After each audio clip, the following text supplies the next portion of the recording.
This is Ken Coleman speaking. We present for you another game from the Miley Collection. We hope that you enjoy. Well, very simply put, here's exactly what must happen tonight. San Francisco must win this baseball game, and they've gotten the National League Western pennant. It's not a must game. I have to correct myself on that one, actually. If the Dodgers lose, it's all over with. That's just about as simply put as possible. The Dodgers lose, and that's it, regardless. If San Francisco wins, well, then they also have it. The only possibility that exists for a playoff is a San Francisco loss and a Dodger win. That is the only way that the season will be extended to Friday for a one-game playoff in San Francisco. And again, to repeat, that is a San Francisco loss and a Dodger victory. That's the only way it'll happen. So that is the possibility facing the teams as they head into action in just a few moments now. It'll be the San Francisco Giants versus the San Diego Padres, and a little bit later on, the Houston Astros versus the Los Angeles Dodgers, and we'll be doing the same thing as we did previously. That is joining, perhaps, depending on how this baseball game is going along, if the Giants have wrapped it up, well, then perhaps we will not join the Dodgers network, but we'll have to wait for that time to come up. But should it be advisable to do so, then we'll join Vin Scully and Jerry Dargett of the Los Angeles Dodgers network at the conclusion of this baseball game. Well, a bit of history in the nation's capital as the Washington Senators completed their history, their 71 history at the city of Washington, and they did it in a rather odd way. Washington trailed in the ball game by the score of 5-1 against the New York Yankees. Frank Howard hit his 26th home run of the season, got a standing ovation from the crowd of 14,460. He took 3 encores and finally tossed his batting helmet up to the crowd for a souvenir. Just a tremendous reaction from the crowd. And that was the score, 5-2, and the Senators battled back. They kept chipping away at the lead. They finally tied the score at 5-5, took a 7-5 lead into the top half of the 9th inning. The Senators got 2 out in the top of the 9th inning and were just 1 out away from completing their history in Washington and from winning their final ball game of the season, and their final ball game, of course, in Washington. But the Senators lost the ball game. The Senators lost it on a forfeit. The crowd, hundreds of youngsters running on the field, all the New York Mets running on the field, stole the bases, they took off with the bases, they decimated the scoreboard, there was nothing left on the scoreboard, and finally, the umpires were forced to forfeit the game to the New York Yankees. So when you read that score in your Stars and Stripes, it'll read the New York Yankees 9 and the Washington Senators nothing by the forfeit score. So a rather sad note. As far as Washington is concerned, they had the fan support, the crowd there of 14,460, one of the largest to see a Senators game in recent weeks. 14,460 is a biggie of a crowd for Washington. Del Burnett of AFRTS Sports attended that baseball game, and he quite possibly will drop by on his way home, and if he does, talk was out a little bit about what went on out there. It sounded like quite an interesting baseball game, but not only that, quite an ending to that baseball game and to the Washington Senators in the city of Washington. So that's something that we're looking forward to should Del Burnett drop by. On the baseball scoreboard in the National League, the Pittsburgh Pirates knocked off the Philadelphia Phillies by the score of 4-3. 4 runs, 5 hits, and no errors for Pittsburgh. 3-8-0 for Philadelphia. Bryles, Moose, Johnson, Miller, and Justy for Pittsburgh. Champion Brandon Lersch and Wilson for Philadelphia. Champion wound up the winner. His record is 3-5. Sanguian hit his 7th home run with none on in the 3rd. Montanez hit his 30th for Philadelphia with 1 on in the 3rd inning. Atlanta dropped to Cincinnati by the score of 6-2. 6 runs, 8 hits, and an error for Atlanta. 2 runs, 4 hits, and 3 errors for Cincinnati. Wilcox and Bourbon for the Reds. House and Niebar for Atlanta. House the winner, 1-0. Wilcox the loser. His record is 2-2. Perez hit his 25th home run for Cincinnati, and Brazil hit his first for Atlanta, and Brazil's home run came with none on in the 7th inning. Atlanta blasted that game wide open by scoring a half a dozen runs in the 7th inning, and that was all the scoring in that ball game, and that was it, as the Braves knocked out Cincinnati by the score of 6-2. Those are the only final scores we have in at the moment in the National League. In the American League, 2 afternoon games in that Senator-New York clash, which New York won by forfeit. In the afternoon, California, 3 runs, 6 hits, and 2 errors. Minnesota, 2 runs, 9 hits, and an error. May Allen, the pitchers for California, Cott and Roof for Minnesota. Cott, the loser, 13-14. May got the win. His record is 11-12. Chicago nosed out Milwaukee by the score of 2-1, scoring in the 2nd and 3rd innings. 2 runs, 9 hits, and 2 errors for Chicago. Milwaukee, 1 run on 2 hits and 1 error. Parsons, Morris, Krause, Sanders for Milwaukee. Magnuson, Hinton, Eddie, O'Toole, Perzowski for Chicago. Hitting the winner, his record is 3-4, and Parsons got his 17th loss against 13 wins. Melton hit his 33rd home run for Chicago, and as a result, Bill Melton has won the American League Home Run Championship. He was tied with 32, and he's now the first White Sox player ever to win the home run title, and has blown enabled the 1971 White Sox to tie the club record for the most homers in a season. San Francisco Giants, San Diego Padres, who started the 1971 season right here in this ballpark, San Diego Stadium. Now the regular National League Western campaign comes to a close here. Juan Marichal, who was the starting pitcher in that opening game of the season, will be going for the Giants tonight. For San Diego, left-handed, a most imposing earned run average, the number 2 man in the National League behind Tom Seaver. Robert goes in with an ERA of 2.03, a record of 14 wins and 16 losses. Marichal on the year has won 17 and he has lost 11. We'll have the complete starting lineup when we return in just 1 minute. Well, as we mentioned, Bill Melton grabbed the American League Home Run Championship on the last day of the season when he belted his 3rd homer in 2 days and the 33rd of the year to lead the White Sox to that 2-1 victory over the Brewers. His 3rd inning smash gave him the championship by 1 homer over Reggie Jackson and Norm Cash, both who completed their season. 5 young White Sox pitchers limit the Brewers to 2 hits. Pinch hitter Sid O'Brien broke a 1-1 tie with a 2-run single in the 8th inning to give the California Angels a 3-2 win over the Minnesota Twins and 4th place in the American League's Western Division. The 2 teams had entered in the final game tied for 4th. Leo Cardenas, who started the game at shortstop for the Twins, was removed in the 5th after setting a major league record for the fewest errors in 150 or more games. He had just 11. The final game of the regular season was to be played under the lights as New York met the soon-to-be departing Washington Senators, and that game over, forfeited, as we mentioned to you previously, to the New York Yankees, as Washington, leading by a score of 7-5 in the top of the 9th inning, was unable to get a number of youngsters off the field, and as a result, the umpires forfeited the game to New York. The umpires at home plate, joined there by the Giant captain Willie Mays and the Padres coach Dave Garcia for the exchanging of lineups. Starting lineup for San Francisco. In left field, leading off, Ken Henderson. Batting second, playing second base, Tito Puentes. Batting third, playing center field, Willie Mays. Batting fourth, playing first base, Willie McCovey.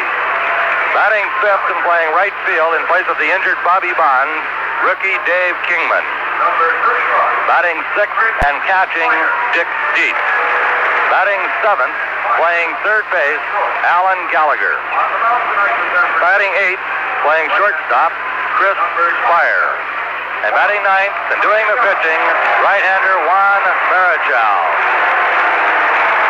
For the home-standing San Diego Padres, Don Mason will be at second base and leading off. Batting second, the third baseman, Gary Jestat. Batting third, playing center field, John Jeter. Batting fourth, playing first base, Nate Colbert, whose 3-run homer in the 10th inning won last night's ball game for San Diego. Batting fifth, playing right field, Ollie Brown. Batting sixth, the left fielder, Larry Stahl. Batting seventh and catching, Bob Barton. Batting eighth and playing shortstop, Tommy Dean. Batting ninth and doing the pitching, left-hander Dave Roberts. The umpires taking their positions on the field. Game being delayed because of a couple of telecasts of the game, and also to allow the crowd to get in here at San Diego Stadium. But they will have one of their best turnouts of the season tonight. Marichal and Roberts still loosening up. Marichal in the right field bullpen. Roberts in left field. The umpires tonight will be Chris Belacutis behind the plate, Lee Wire at first base, Dick Stello at second base, and Shag Crawford at third. The Giants clinging to a one-game lead in the National League West of the Los Angeles Dodgers. The Dodgers playing in Dodger Stadium tonight against the Houston Astros. Starting pitchers there scheduled to be a pair of right-handers, Don Sutton for Los Angeles and Jack Billingham for Houston. The Giants, of course, can end it all with just a victory, but just a victory is quite a phrase. The Dodgers must win no matter what happens to the Giants. It takes a Dodger win and a Giant loss if this National League West is to win in a tie. Should that happen, there will be a one-game playoff tomorrow afternoon at Candlestick Park. Then with the National League Championship Series due to start in either Candlestick Park or Dodger Stadium on Saturday. Roberts now has completed his warm-up. He walks in from the bullpen with pitching coach Roger Craig. Marichal still throwing out in the right field corner. Game still being held up. We mentioned for a couple of reasons. We'd like to take the opportunity to say hello to baseball fans around the world listening in over Armed Forces Radio and to a number of other stations in the United States that have joined our network for this evening. In Florida, New York, Arizona, Massachusetts, Alaska, Hawaii, Washington, and Oregon.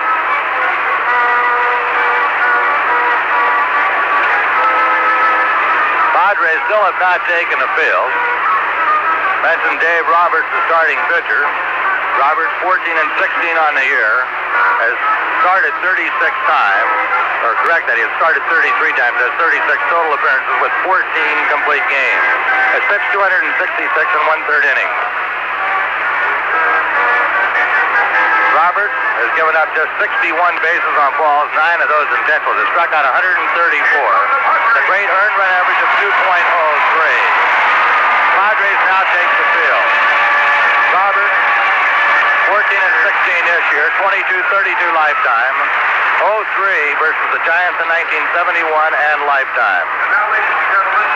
Now with the Padres at their positions, we will now hear our national anthem.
warm-ups on the mound.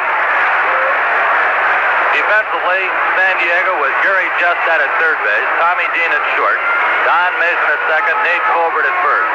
In left field, Larry Stahl. In center field, John Jeter. In right field, Ollie Brown. The catcher is Bob Barton. The pitcher, left-hander Dave Roberts. San Diego Stadium, 330 feet down the line, 370 in the power alleys, 420 to straightaway center, and a 17-foot wall completely around the playing field.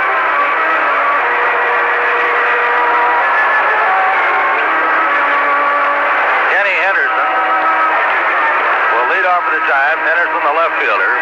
Then second baseman Tito Puentes and center fielder Willie Mays. Repeating the umpires for you, Chris Belacutis behind the plate, Lee Wire at first, Dick Stullo at second, Shag Crawford at third. The Giants coaches, Johnny McNamara at third and Wes Westrom at first. Number 15, left fielder, Henderson playing in his hometown of San Diego. Kenny batting .264, 15 home runs, 64 runs batted in. Switch batter will bat right-handed.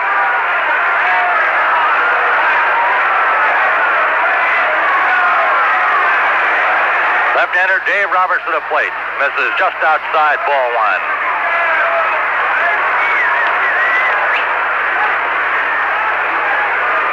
Roberts had been scheduled to start the first game of this series, but had a bad back after his last turn and was given 2 additional days rest. Takes the fastball strike to Henderson, a 1-1 count. A 1-1 count on Kenny Henderson, leading off the top of the first. Roberts back to the plate, 1-1. A let-up hit high in the air to center field. Routine play for John Jeter. Backs up a few steps, turns, makes the catch, out number 1.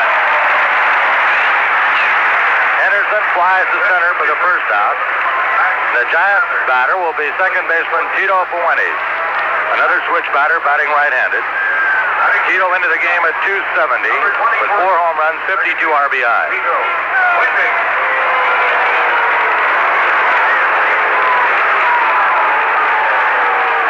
Padre defense plays shallow in the infield against one. He's at third base. Justat shortens up. Roberts misses outside, ball one. Giants won the first game of the series 7-1 behind Gaylord Perry. Lost last night 4-1 in 10 innings as Nate Colbert hit a 3-run homer in the extra inning. Roberts pitch, breaking ball low, ball 2, and Roberts doesn't like the call by Chris Belacutis. Hit it as Bob Barton, the catcher. 2-0 count on Puentes, batting in the top of the first with 1 out, the bases empty. Roberts kicks and throws. A fastball, a called strike in the outside corner. That pitch just above the knees. Roberts noted as a control pitcher, a guy who keeps the ball down, changes speed. 2-1 pitch. Hit deep to left field. Back goes Gall. Still going back. This one is off the wall. Puentes goes into second with a double as the center fielder, Jeter, over to back up the play, throws into third base. Gall went to the wall and leaped, was up over his head. As we mentioned, a 17-foot concrete wall here in San Diego Stadium. That hit about 12 feet up on the fence, bounced back.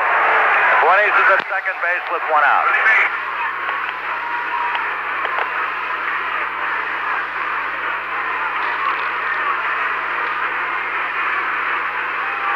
Here's Willie Mays, batting right-handed against the left-hander Roberts. First pitch to Mays. Fastball strike. Willie batting .271, 18 home runs, 60 RBI. The opening game of the season, the Giants and Padres battled each other. Mays homered his first time at bat. Puentes away from second. Roberts checks there, comes to the plate. Breaking pitch, foul back into the seat, strike 2. The on-deck circle for the Giants, first baseman Willie McCovey.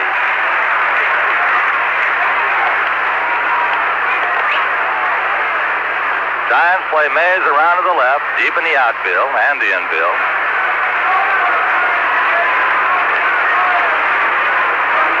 Puentes getting a pretty good lead at second base. Mason, the Padres second baseman, trying to keep him close. Now Don bluffing in behind him. Pitch to Mays is high and away. Ball 1. Ball and 2 strikes from the Giant captain.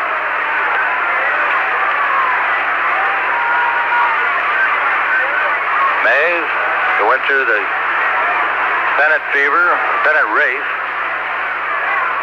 as long ago as 1951. Roberts looking at second base. The 1-2 pitch. High inside, ball 2. Barton asks for another baseball and gets it. Roberts in front of Mays, 0-2. Now runs the count even at 2-2. Henderson flied to center to open the ball game. Fuentes doubled high off the left field wall. Mays with a count of 2 balls and 2 strikes. Roberts looks at second, comes to the plate, a fastball popped up, foul, and might be playable. Racing over is Colbert, the first baseman, and makes the catch. Over by the stand as Mays fouls out for the second out.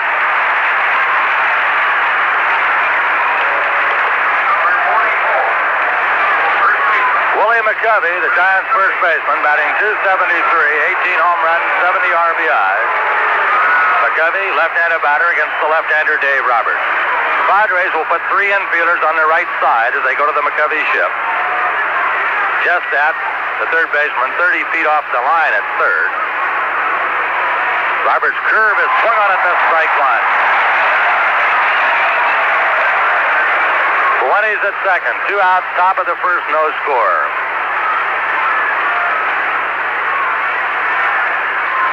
Roberts looks back at second, and McCovey asks for time at the plate. Backs away. Time was granted by Pellicudis before the pitch was delivered. The shortstop, Tommy Dean, playing almost directly behind second base now. Mason halfway between first and second on the outfield grass. Colbert deep at first, a step and a half off the line. Foul of the screen by McCovey, strike 2. Roberts in front of Willie Mack, 0-2.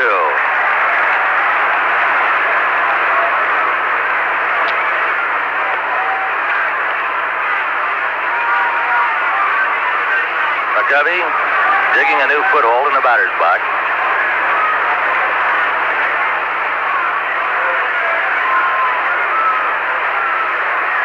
Dave Roberts ready. And again, time is called at the plate. I believe McCovey brushed Barton's glove on his backswing. Fuentes moving away from second. The 0-2 pitch to McCovey. Curve outside. Sharp breaking curve, might have been the slider.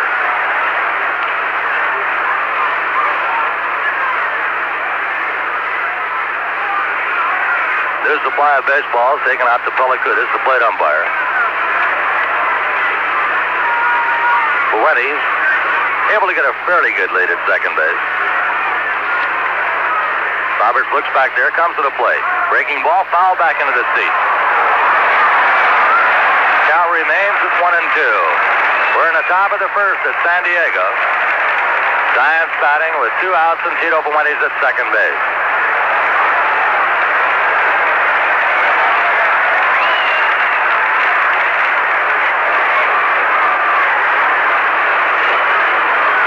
Again, Roberts checking the runner, comes to the plate.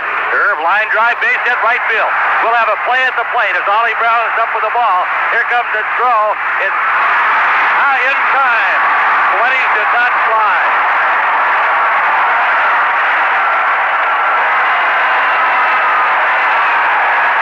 McCovey singles, but Fuentes is thrown out at the plate as Tito did not slide, and Bob Barton made the tag. The Giants failed to score. Ollie Brown, the former Giant, throwing to Bob Barton, another former Giant, to cut down Fuentes. In the first for San Francisco. No runs on 2 hits. No San Diego errors. A runner left on at the end of a half an inning. The Giants nothing. The Padres coming to bat. The New York Mets and Tom Seaver have defeated the St. Louis Cardinals by the score of 6-1. And Tom Seaver has won his 20th ball game of the season against 10 losses. 6 runs, 8 hits, and no errors for New York. A run 7 and 1 for St. Louis. As New York scored 6 runs in the 5th and 6th innings. 1 in the 5th and 5 in the 6th inning. Patterson was the loser. His record is 0-1. Other National League finals: Atlanta 6-2 over Cincinnati. Pittsburgh 4-3 over Philadelphia. And Chicago and Montreal are still playing. Boccabella hit a home run for Montreal with none on in the ninth inning. And now we see the final has just come in as Montreal has been unable to come from behind. Chicago scored 3 times in the top of the ninth to take a lead of 5-2, and Boccabella's home run made it 5-3. That's how the game ended as Ferguson Jenkins won his 24th game of the season for Chicago. He finishes at 24-13. The Giants defensively, Alan Gallagher at third base, Chris Spire at short, Tito Fuentes at second, Willie McCovey at first, Ken Henderson in left field, Willie Mason center, Dave Kingman in right, Dick Dietz the catcher, and Juan Marichal the pitcher. Marichal has won 17 and lost 11. It's his 37th start of the year. He has 17 complete games. Earned run average of 3.03.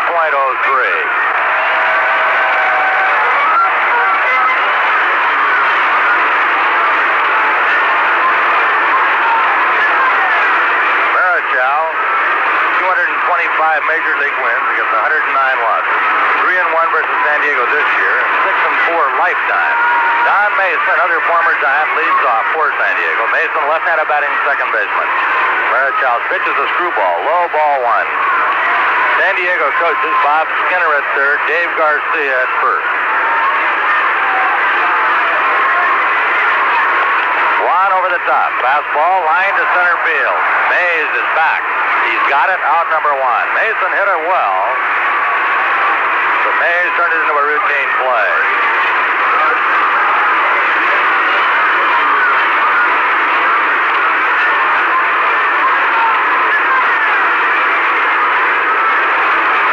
For the Padres, right-handed batting third baseman Gary Jestat.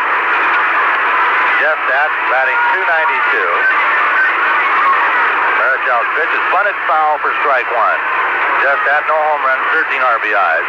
Mason was at the plate with an average of .212, 2 home runs, 11 RBIs. 1 out, bottom of the first, no scores. The Giants failed to score in the first, despite having a double and a single. As 20s was kept down at the plate. The 0-1 pitch to Jestat, hit high in the air to right field. Dave Kingman moving to his right, waits and makes the catch for out number 2. With 2 outs and the base is empty, the Padres batter will be the center fielder John Jeter. Jeter batting .324 since being obtained from the Pirates, playing in his 18th game. It's 1 home run, 3 RBIs. Jeter, a right-handed batter. Gallagher shortens up at third.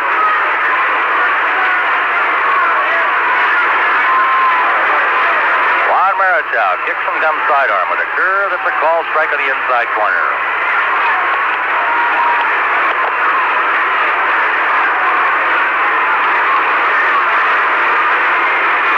Juan over the top this time, breaking ball outside. The slider misses. A 1-1 count.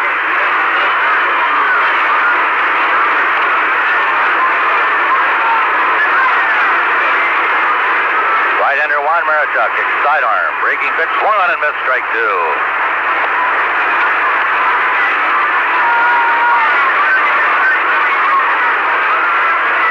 A 1-2 count on Jeter. The on-deck circle of first baseman Nate Colbert. Marichal, sidearm again. Curve, lashed to Gallagher off his glove. Picks it up. Turns, throws to first. Not in time. Willie McCovey thinks they had him at first base. McCovey is really upset with Lee Wire. Jeter lashed the shot off the glove of the third baseman Gallagher.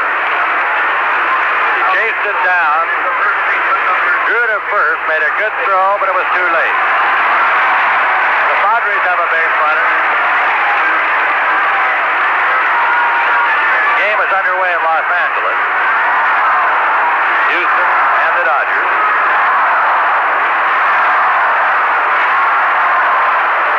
Jeter with a lead at first. Marichal's breaking pitch is a call strike on the outside corner. Colbert, big guy, batting .266, but with 27 home runs, 84 RBIs. The Padre leader in those 2 departments. Jeter with good speed at first base. Marichal over the top. Breaking pitch just outside. A 1-1 count.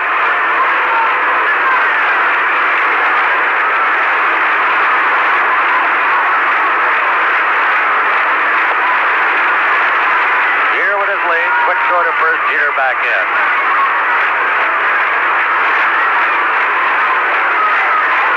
A ball and a strike on Nate Colbert. Colbert, widespread, open stance. Quick throw to first, and Jeter has to dive back in.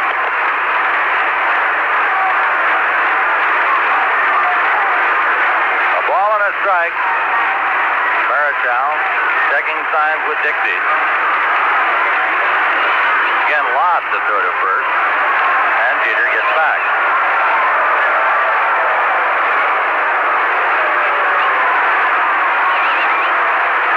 One ready, 1-1 pitch. Jeter goes. The pitch is grounded sharply to shortstop. Fire will go to first. He does, and gets him to retire this side. For San Diego in the first, no runs on one hit. No Giants errors. A runner left on at the end of an inning. The Giants nothing and the Padres nothing. Jack Billingham will be pitching for Houston against Don Sutton of Los Angeles. As just mentioned by Bill Thompson, that Los Angeles-Houston game is just getting started. Once again, to remind you of the possibilities, San Francisco can win it in the National League West by winning this ball game against San Diego, or the Giants can win it regardless of what they do if the Los Angeles Dodgers lose to Houston. The only way a playoff will ensue is if San Francisco loses and San Francisco loses and the Dodgers win. Then there will be a one-game playoff Friday for the National League Championship, and then the National League playoffs between Pittsburgh and the winner of that playoff game will begin on the West Coast in the home ballpark of the National League winner. So things are getting a little bit serious in the National League West. For the Giants in the top of the second, right fielder Dave Kingman hitting fifth in the order, then catcher Dick Dietz and third baseman Alan Gallagher. Kingman playing in place of Bobby Bonds, who was out of the ball game with a pulled muscle in his rib cage. Was playing with it for a couple of weeks, severely aggravated it last night. Bonds had a cortisone shot after the ball game last night, but unable to start tonight. Kingman, from University of Southern California, a rookie, 6'6" tall, takes the fastball strike in the outside corner. Kingman batting .279 with 5 home runs, 22 RBIs. Dave playing in his 41st game with the Giants since being called up from Phoenix. Roberts pitch. Swung on and missed. Good curveball. 0-2 count.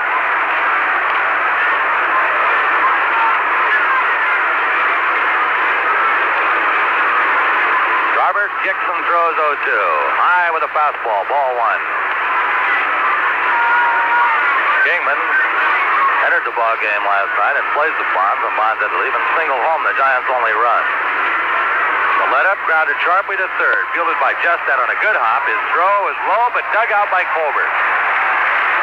Out number 1. Kingman retired for the first out, and catcher Dick Dietz will be the batter.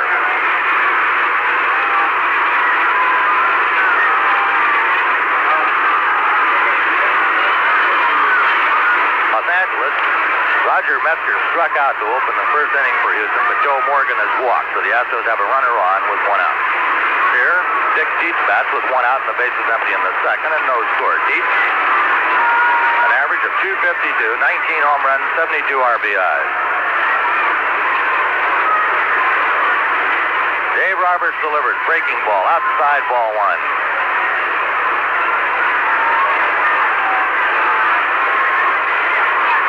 Defense around to the left, the outfield deep against it. Roberts delivers. Fastball strike on the inside corner. A 1-1 count.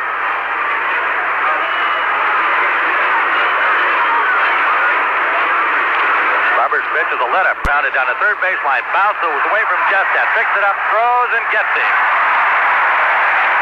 Justad gave that one a battle, but stayed with it. Took a tricky hop, hit him in the shoulder. He bobbled it once, but threw in time to get deep. Here we'll pause 15 seconds for station identification. This is the Golden West Radio Network. You're listening to the San Diego Padres and the San Francisco Giants on the American Forces Radio and Television Service. At 790 and 1420 in the Canal Zone, this is SCN Radio, an affiliate of the American Forces Radio and Television Service. It's 10 p.m. Average 5 home runs, 57 RBI. Dave Roberts to the plate. Breaking ball line, foul, and the stands to the right, look out.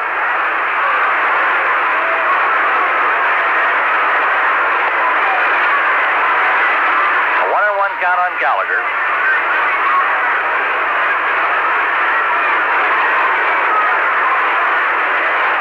Infield straightaway, outfield slightly around to the right against Allen, who takes a bounding pitch, gets in front of the plate. Roberts drops behind on Gallagher, 2 balls and 1 strike. At Los Angeles, Morgan stole second for the Astros and went to third as Cedeno grounded out for the second out. Ground ball up the middle. Mason charging into his right. Has it, throws across his body, out number 3. Good play by Mason. For the Giants in the second, nothing across. No runs, no hits, no Padre errors, no runners left on it. The end of an inning and a half. The Giants nothing and the Padres nothing. Pinch hitter Sid O'Brien broke a 1-1 tie with a 2-run single in the 8th inning to give California a 3-2 win over the Minnesota Twins and 4th place in the American League's Western Division. The two teams entered the season finale tied for 4th. O'Brien, batting for Angels starter Rudy May, grounded a single between shortstop and third to score Billy Parker and Tommy Reynolds. Parker opened the inning with a single and reached second when Twins shortstop Steve Braun failed to touch the bag on an attempted force out on Parker's grounder. Elsewhere in the American League, it was Chicago 2-1 over Milwaukee as Bill Melton hit his 33rd home run of the season to win the American League Home Run Championship. He had been tied with Reggie Jackson and Norm Cash, but they had both completed their season on Wednesday. So with one more shot on Thursday, Melton hit his 3rd home run in 2 games, and as a result, has won that American League Home Run Championship. San Diego in the bottom of the second. The 5, 6, and 7 spots in the order. Right fielder Ollie Brown, left fielder Larry Stahl, and catcher Bob Barton. Brown, right-handed batter, an average of 274, 9 home runs, 55 RBI. Houston has been retired in the first inning at Los Angeles as Bob Watson grounded out for the final out.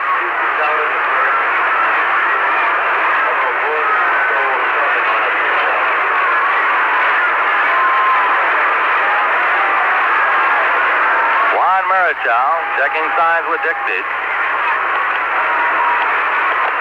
Juan comes over the top. High bounder to third base. Gallagher on a first hop. Had trouble with the lights. Throws out number 1. Here at San Diego, balls hit the third base and shortstop in the left field. A high bouncing ball or a line drive can get lost in the lights very easily, and Gallagher had a problem with that one, but made his play to get Brown for the first out. Here's the left fielder Larry Stahl, a left-handed batter. Stahl batting .259, 8 home runs, 36 RBI.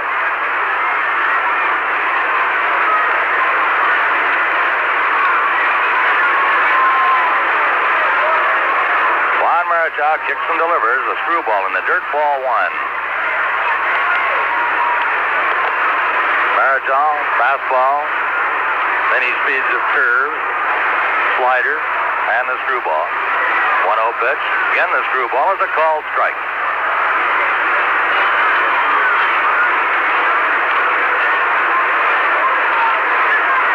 A 1-1 count on Larry Stahl with 1 out and the bases empty in the bottom of the second. Giants nothing, Padres nothing. Marichal into the motion. Comes over the top, screwball popped up foul. It'll be back into the stands. Dietz comes back, but will have no play. A ball and 2 strikes on Stahl.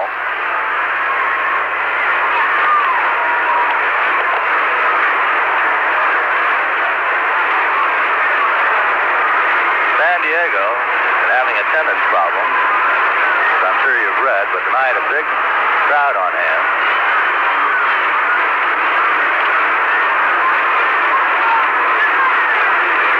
now checking the defense. This is around to the right. The outfield deep. One cranks up for the 1-2 pitch. On its way. Fastball swung on and missed, strike 3.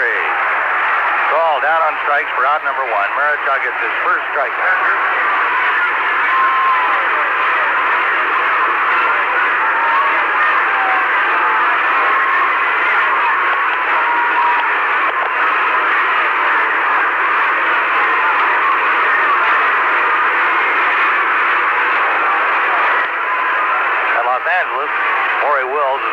For the first out in the bottom of the first. Houston did not score in the top 10. Right-handed batting catcher Bob Barton takes high, ball 1. 2 outs, bases empty. Barton batting .247, 5 home runs, 22 RBIs. Marichal foul back, strike 2.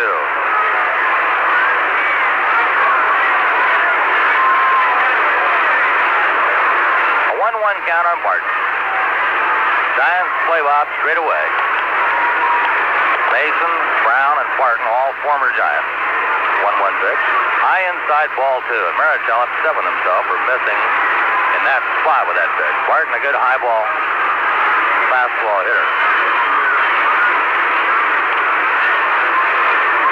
2-1 count. Marichal over the top. Drive to center field. May should have it. Willie almost in his tracks. Waits, makes the catch on the side, retired. For San Diego in a second. No runs, no hits.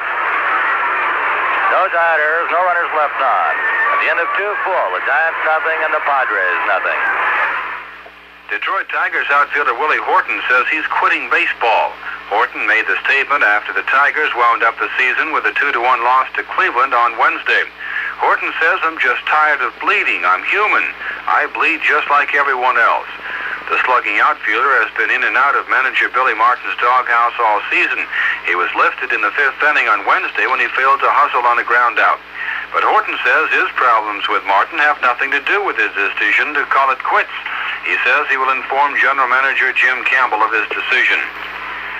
Baseball was in the conversation on Capitol Hill Thursday, but it wasn't so much about the pennant races as the problem of movable franchises.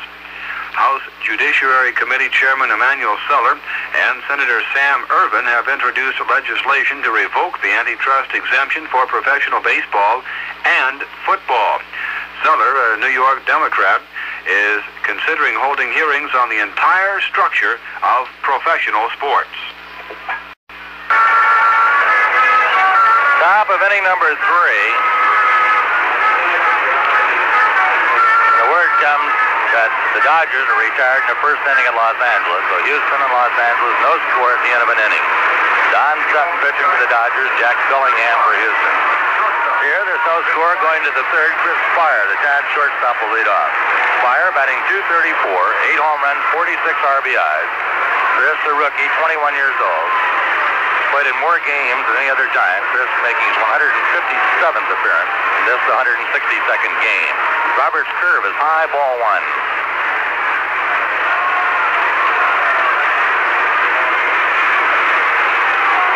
A 1-ball, no strike count on Chris Spire. Roberts back to the plate. Gets inside corner with a slider for a strike. A 1-1 count. Spire backs away. Now moves back in. Roberts delivers 1-1. A let-up. Low. Ball 2. Close pitch. Roberts with a straight change.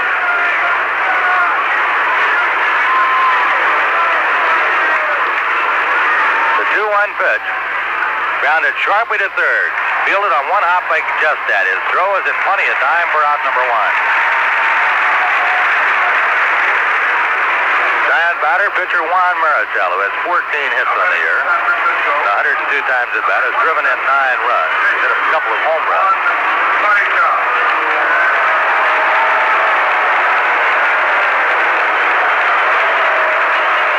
Marichal being booed by the Dodger fans in the San Diego crowd tonight.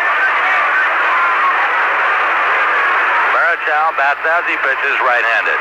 Left-hander Dave Roberts kicks and throws a fastball. It swung on and missed, strike one. The on-deck circle for the Giants, the left fielder and leadoff man Ken Henderson. Roberts to the plate, 0-1. Curve is high, 1-1 count.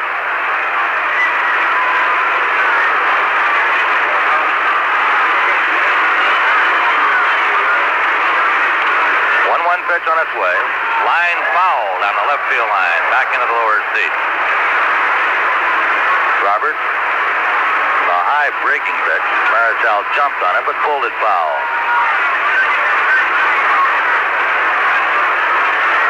The 1-2 pitch on its way. Popped up foul, out of play. Back into the stands. Directly behind the plate.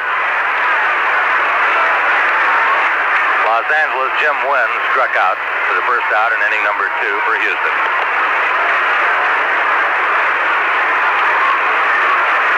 Roberts checking Bob Barton for a sign. Now kicks and throws 1-2. Let up, swung on and missed, strike 3. Roberts gets his first strikeout. Giants have 2 outs in the third, and Ken Henderson will be the batter.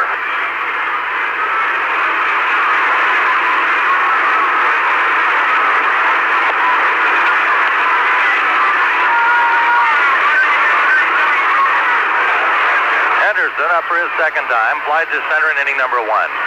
Batting right-handed against the left-hander. Roberts to the plate. Foul on the ground and back of the plate, strike 1.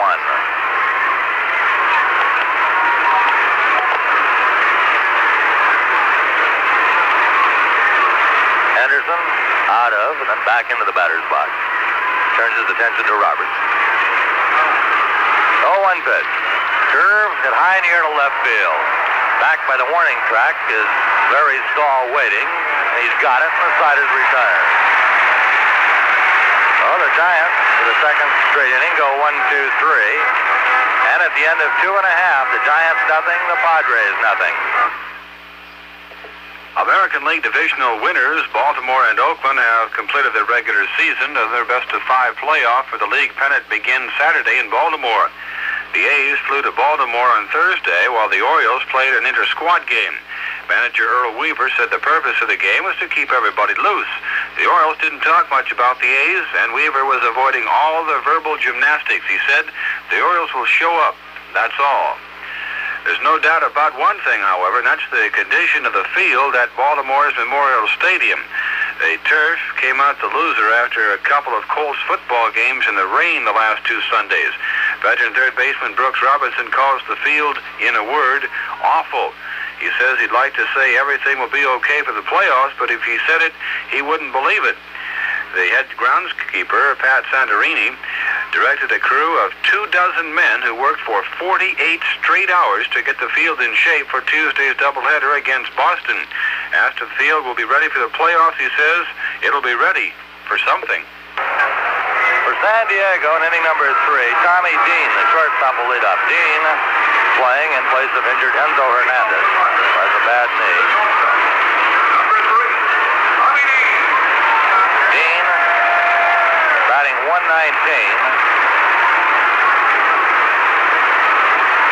Had a big base hit for San Diego last night. He singled to lead off the 10th inning.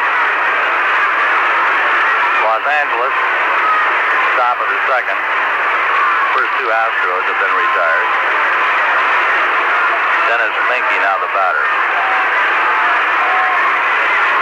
Dean, right-handed batter. Juan Marichal comes over the top, a fastball, a called strike in the outside corner.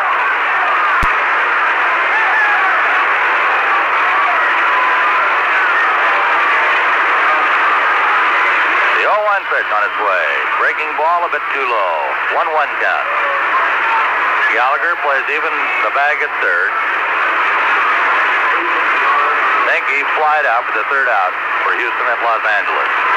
Fastball grounded to the left is Fire. Chris scoops, throws to first, out number 1. A roller, sharply hit. Fire going to his left, came up with it. Cut down Dean for the first out. Willie McCovey was throwing the ball around the infield. He threw it out in center field. Get the reaction from the fans. Dave Roberts, the San Diego pitcher, will be the batter. And Roberts is a good hitting pitcher. Has hits and 84 times at bat. 226 average. Robert, a left-handed batter. Giants playing just about straight away in the outfield. Mays shaded a bit in the left center. Kingman gives him most of the right field line. Marichal pitch. Screw ball. It's a called strike in the inside corner as Roberts backed away and took the pitch that was breaking away from him.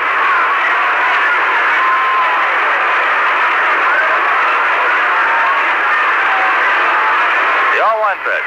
Curve grounded sharply to first base. Scooped by McCovey. Runs to the bag. Out number 2. Roberts grounds to McCovey for the second out. The Padres go back to the top of the order to second baseman Don Mason.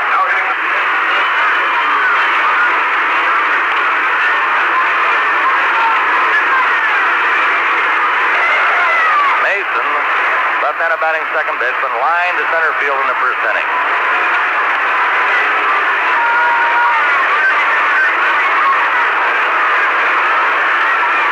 Gallagher on the grass at third. Maridal's first pitch. A curve is a strike. Slow curveball.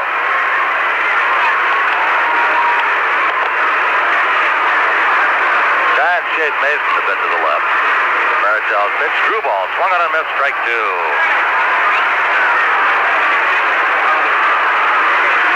The Giants missed a run in the first when Valenti's doubled. McCovey singled, but Valenti's was thrown out at the plate.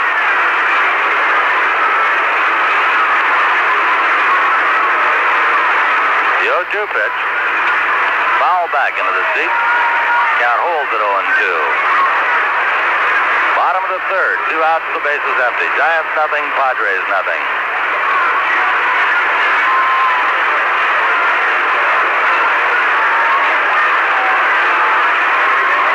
The 0-2 pitch. Screw ball. Swung on and missed it. Or did he check in time? He did not check in time. Chris Pellicudis gets the word from the third base umpire, Shag Crawford. Mason strikes out. Marichal second strikeout. For San Diego in the third, no runs, no hits, no diners, no runners left. The end of 3 full. The Giants nothing and the Padres nothing. Okay, it's San Diego and San Francisco. Still no score in this baseball game. Not too much excitement here, but a tremendous amount of excitement at Robert F. Kennedy Stadium in Washington. Del Burnett of AFRTS Sports was there and has just returned. In case you missed all the action out there, that ball game was forfeited to the New York Yankees after Washington had led it 7-5 in the top of the 9th inning. What happened out there, Del? Well, Ken, it was a gay week, I might say, out there. Things are going along pretty well. Frank Howard got a home run. They had 3 standing ovations for him. Back in the 6th inning, a line shot to left. And then in the 7th inning, 4 or 5 kids came out of the field to shake hands with their favorite players, the Washington team in the outfield, in the field. And then the next inning, about 50 or 60 came out. That held the ball game up where the players went back to the dugouts. The umpires congregated around home plate. An announcement was made next time that people came out of the field to stop the game or hold the game up would be a forfeit.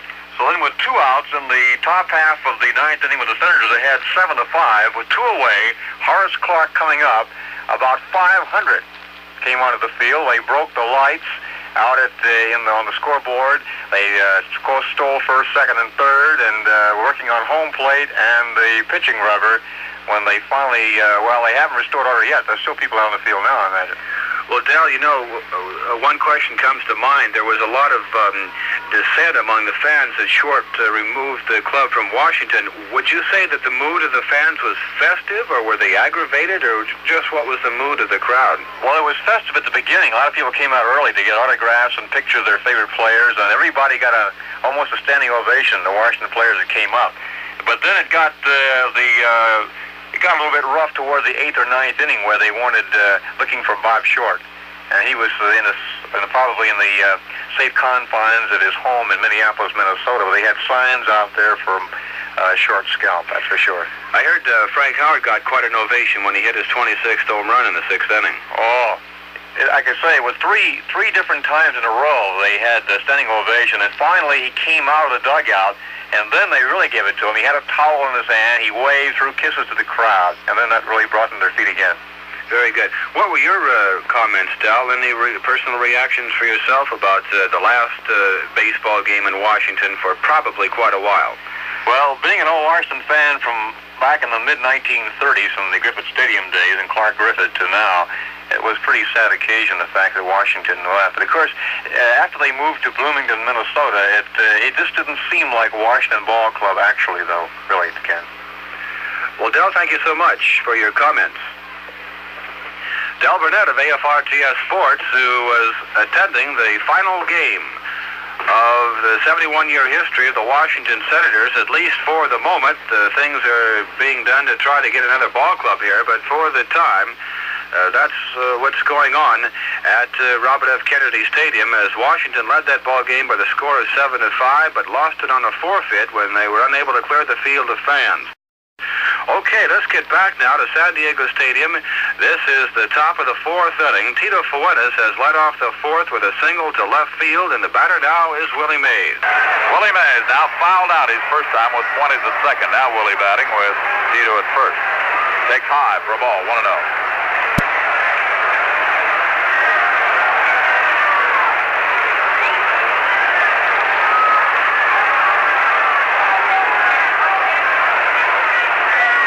Delivers to Mays. Swung on, fly ball to deep center. Going back is Jeter. Still going.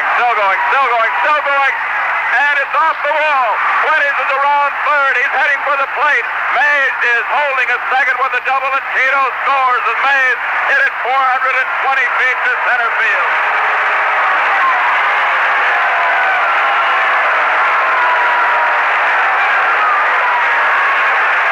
Hit one last night that came within about 5 feet of the wall that Jeter caught. This one was off the wall as Jeter turned his back, raced towards the wall, but he couldn't get to it, and Fuentes comes in to score. The Giants draw first blood as they lead 1-0. And now Willie McCovey, who singled to right his first time, will be the batter. Giants in front 1-0. Nobody out. Mays at second base.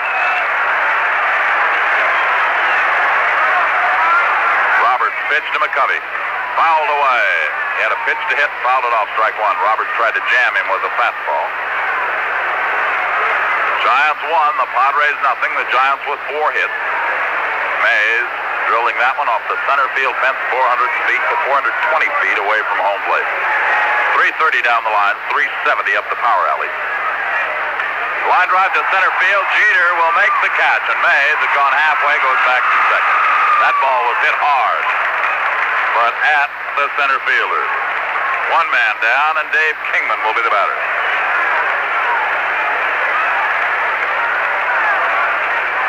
Steve Arlen starts throwing in the Padre bullpen. Number 45.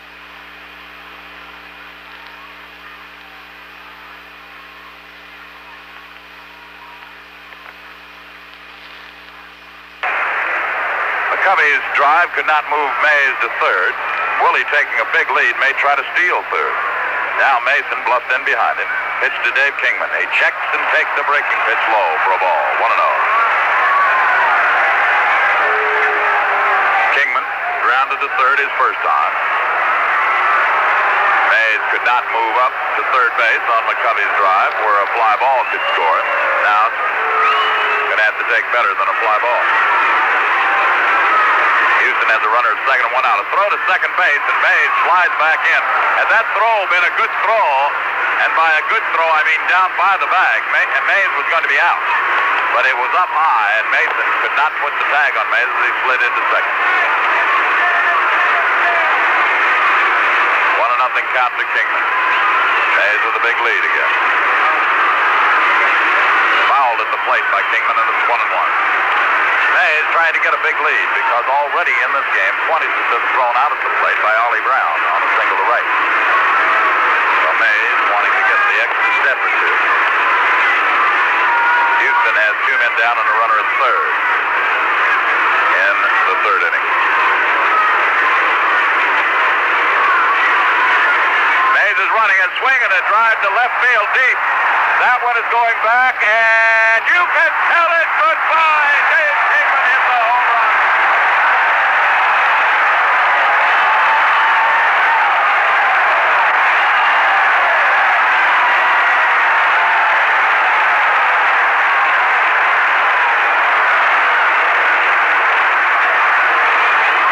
Rookie Dave Kingman in the game on a pass because Bobby Bonds has a pulled muscle in his side. Nearly hit one out in the 10th inning of last night's game. Here in the 4th inning, he hits one into the left field seat from the Giants' lead 3-0. Dick Dietz will be the batter.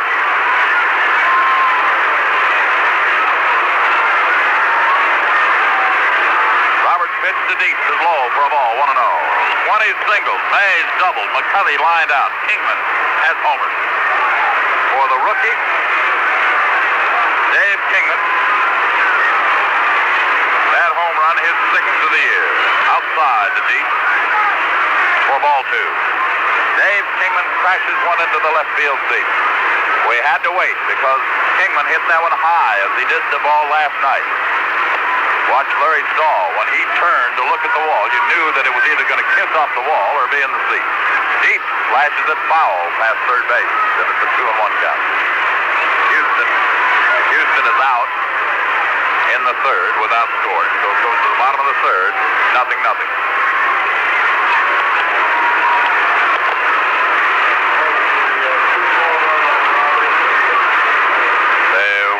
Press box as the pitch is up high to Dietz, 2-1, is that was the first home run of Dave Roberts in 56 innings. Kirby came into the game last night not having allowing 2 home runs in 103 innings. Dietz swings and foul tip to Bart Smith, and a 3-2 count. Now Dietz wants the pine tar rag from the on-deck circle. The outfield playing back deep for Dietz also.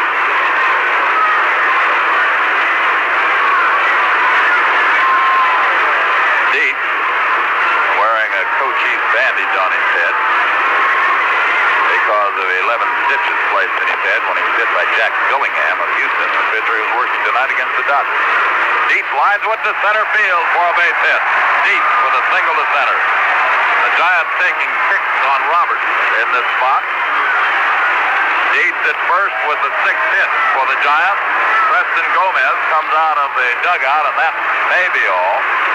It is Steve Arlen, the hard-throwing right-hander from Ohio State, will be given the call to come in. Arlen, who promises to be another fine right-hander in the Padres scheme of things, along with Clay Kirby.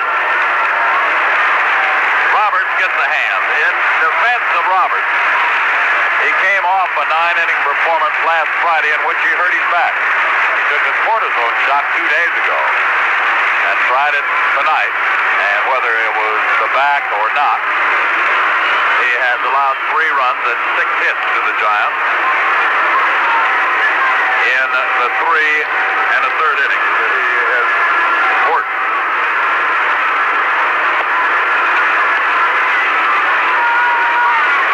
Right now, let's pause 15 seconds for station identification. This is the Golden West Radio Network.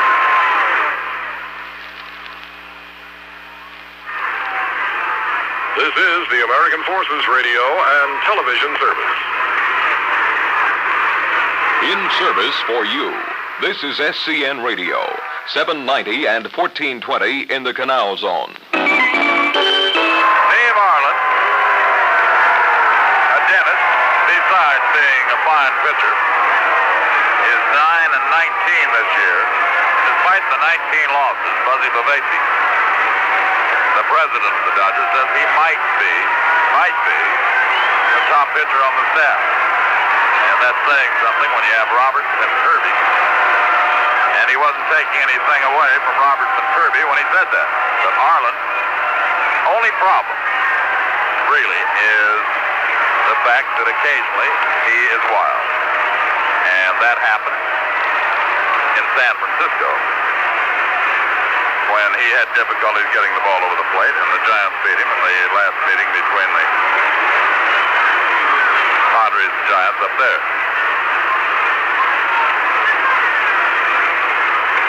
Weaver has opened the Dodgers third with a single. That one is 0-0. Stephen Ralph Arlen, who is just 25 years old, lives in Columbus, Ohio. Number 10. A right-hander who can throw hard, has a good slider. Will face Alan Gallagher with Dietz at first. The Giants have 4 hits in the inning, and the only man retired was McCovey on a line drive to center. Giants 3-0 in front. We're on the top of the fourth with 1 out and 1 on. Pitch to Gallagher. Grounded slowly towards third. Just that charges. Will have to go to first. His flip throw in time. Gallagher retired as Dietz goes to second base. Just that making a good play, having charged that ball towards the mound. And with 2 men down, Chris Fire will be the batter. Roberts going 3 and a third inning. Stretched for 6 hits, 3 runs, responsible for Dietz, who was on there. He struck out 1 man. He didn't walk anybody. Bob Barton goes out to talk to Arlen. If they do not walk Fire intentionally, what he's telling Arlen in this spot is don't give him a good pitch to hit. Pitch around him. Make him go for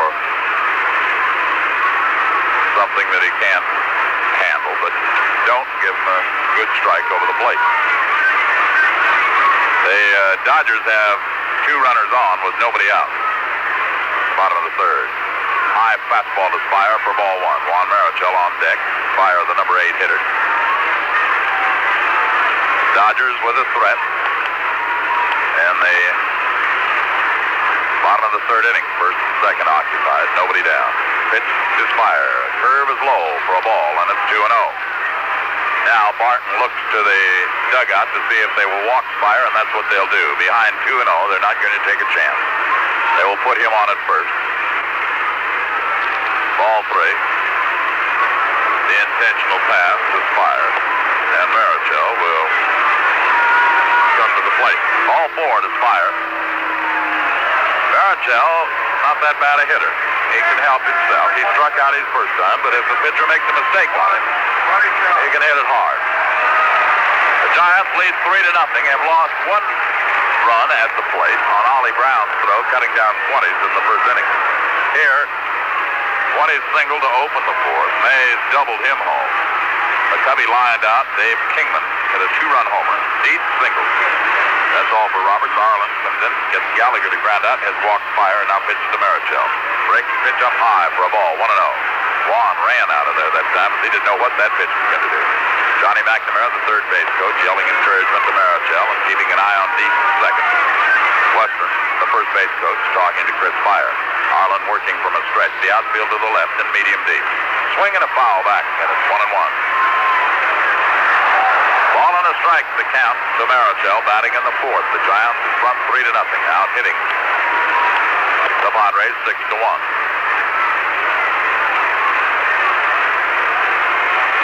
Arlen getting the sign from Bob Barton. Swing and a miss and a high breaking pitch, and it's 1-2.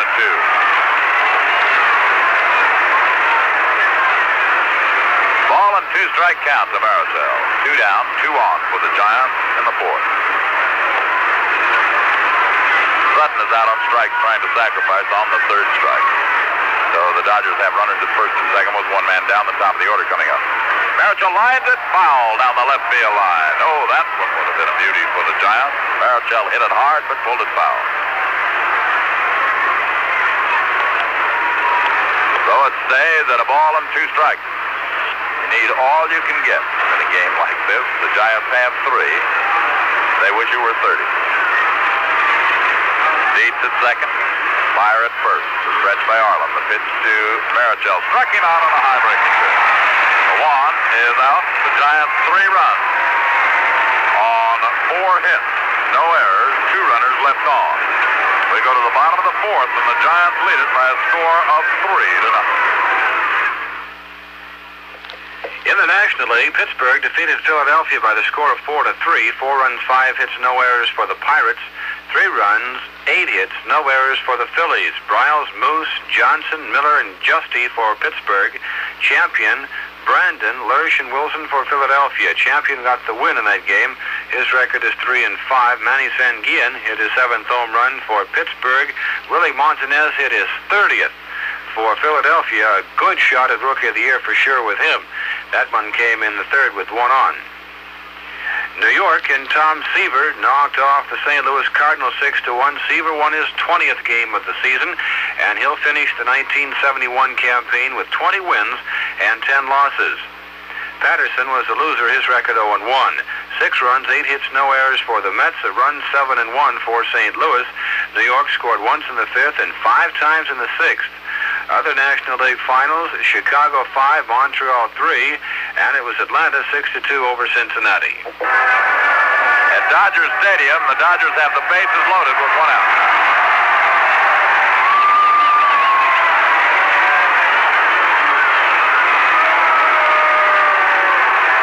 Bases loaded with 1 out.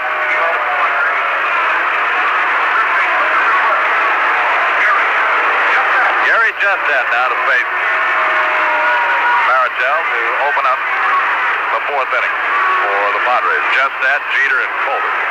Giants lead 3-0.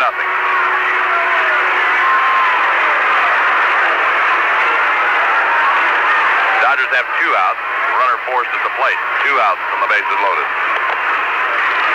Right-hand batting Justat. Flied out his first time. Takes the strike, 0-1. Justat fly to right.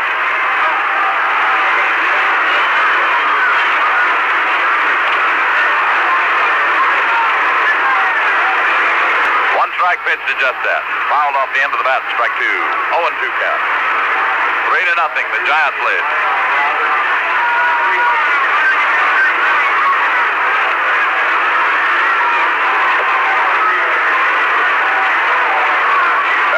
Going to the rosin bag has an 0-2 count to the right-hand batting third baseman, Justat. Willie Davis batting with the bases loaded and 2 out for the Dodgers in the bottom of the 3rd. Justat with an 0-2 count. Pitch is low and away for a ball, and it's 1-2. Outfield backed up straight away for Justat.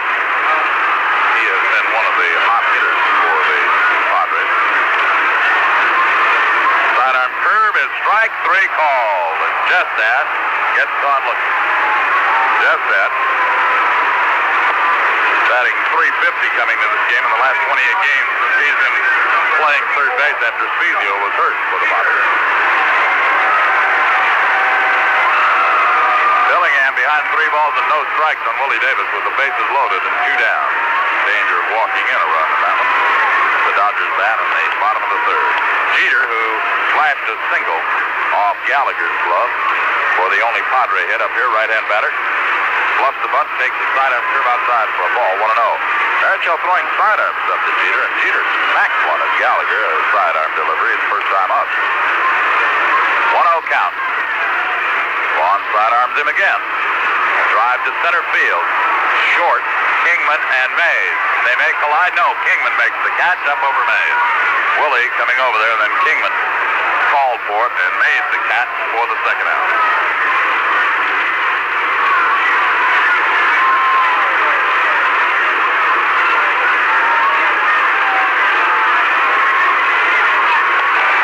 Now the count to Willie Davis is 3-2. The runners will be going with the bases loaded at Houston. 2 down. Colbert grounded to short his first time. Faces Marichal over the top. Curveball grounded to short. Meyer has it. His throw is in time, and the side is retired. No runs, no hits, no errors, no one left on. And the Dodgers fail to score in the bottom of the 3rd as Willie Davis is out. Here at the end of 4, it's the Giants 3, the Padres nothing. In that Chicago 5-3 win over Montreal, Ferguson Jenkins won his 24th game of the season. He finishes the 1971 year at 24-13. The Pittsburgh Pirates dropped second baseman Rennie Stennett from their eligible roster for the National League playoffs Thursday to get their squad to the 25-man limit. Stennett, who is 20, was originally recalled from Charleston, West Virginia of the International League July 10th to replace players in the military, but he stayed with the team after Jose Pagan suffered a fractured arm, and Stennett was batting .355 in 48 games and compiled an 18-game batting streak, the longest by a Pittsburgh player this year. According to manager Danny Murtaugh, it was probably the toughest decision he's had to make all season long. Murtaugh said his decision came down to a choice between Pagan and Stennett, and he chose to keep Pagan on the active roster because of his experience. He says in a short series like this, the experience can be very important. The Giants will go to the top of their order in inning number 5. Kenny Henderson, Tito Fuentes, and Willie Mays. Henderson will bat left-handed for the first time tonight.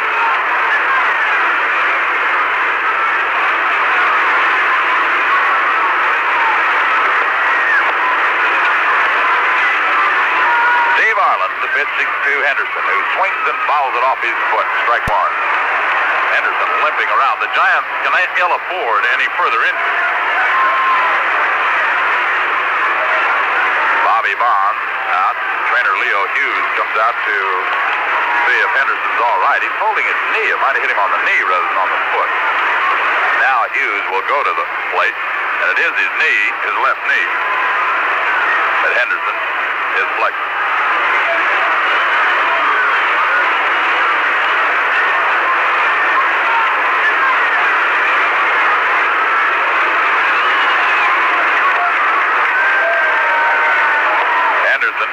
Still not sure he's going to live at home plate. He's holding his left knee now in the batter's box. The one strike on him, flat out twice as a right-hand batter, batting left-handed against Arlen. Right-hander delivers high for a ball. It's 1-1. Houston has one man down in the 4th inning. At Dodger Stadium, that's 0-0 here. The Giants lead 3-0. We're in the top of the 5th. Pitch is up high for a ball. 2-1.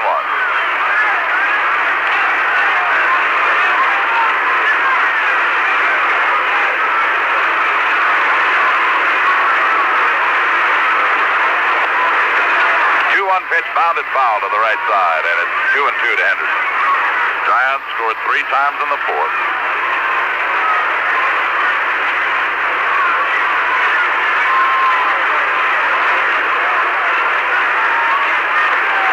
Count of 2-2 to Henderson. Arlen's 2-2 pitch. High for a ball. 2 outs for Houston. In the 4th inning at Los Angeles in that 0-0 contest. Henderson with a 3-2 count. The windup and the 3-2 pitch. High, ball 4. Arlen walks Henderson. Kenny goes to first base. The second walk issued by Arlen, the first one was intentional. Now Tito Fuentes, who doubled and singled as a right-hand batter, is up here to bat left-handed, has scored a run and been thrown out of the plate trying to score another one.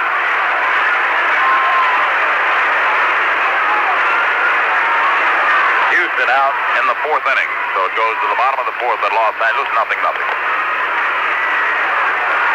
Henderson at first. Arlen delivers. Kenny's going. Ground ball to second base. And stepping on second is the shortstop, Dean. The throw to first, a double play. That was a base hit taken away from Fuentes because the hit and run was on. Dean went over to cover second.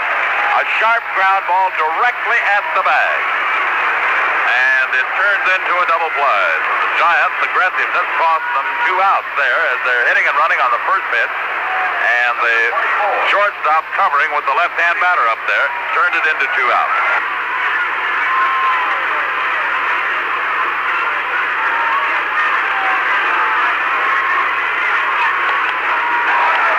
Willie Mays has popped up and doubled, driven in a run and scored one. Takes the high slider for a ball, 1-0. As will happen, sometimes that hit and run with the runner covered, with the infielder covering, the ball hit directly at the bag. He can turn it into 2 outs, and that's what happened. Mays takes the high breaking pitch, ball 2. The double play goes from 6 to 3. Giants 3, the Padres nothing. We're in the top of the 5th. 2 down, the base is empty for the Giants. 2-0 pitch to Mays. High, ball 3. behind on Mays, 3 balls and no strikes. After walking Henderson, then 20s on the hit and run, grounding into the double play. Strike call to Mays. Mays started to go to first and turns and looked at Pellicutis. 3-1.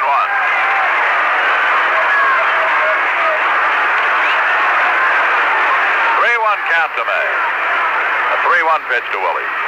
Strike 2 call. Now Arlen has things even. 3-2. Mays fouled out his first time, doubled his second time. 3-2 pitch to Willie. Fouled away, and it stays at 3-2. Richie Allen has opened the bottom of the fourth for the Dodgers with a single. Dodgers getting opportunities against Dillingham.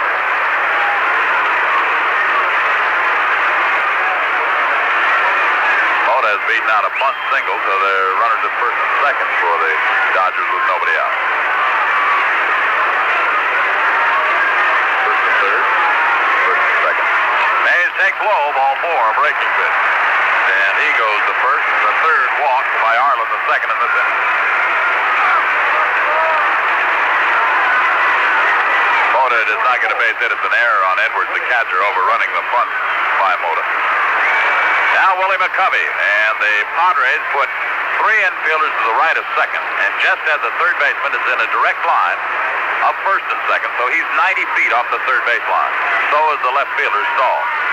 Arlen, the pitch to McCovey. Mays is running. The pitch is taken low. The throw to second. Mays steals second. And Mays is going to third, and there was nobody at third, and Jestat was standing at second base, so Mays took off and ran to third. Just that the third baseman had to take the throw from Barton at second base because he was the one playing there. When Mays was safe, Jestat standing about a foot off the bag, and Mays said, "I can outrun you," so he took off for third, and he is at third with 2 outs. It's a 1-strike count on McCovey. They will walk McCovey now. McCovey will be given the intentional walk, the 3rd walk in the inning.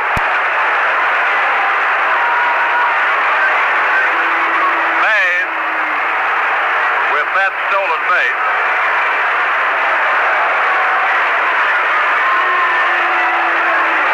For Willie, it's his 22nd steal. That is the most stolen bases for a 40-year-old ball player since Ty Cobb had 22 back in 1927. Dave Kingman, the batter now. Kingman grounded to third and then hit a 2-run homer in the 4th off Roberts. He's up here with McCovey at first and Mays at third. Mike Corkins throws in the San Diego bullpen, a right-hander. Arlen's pitch to Kingman. He checks and takes a strike.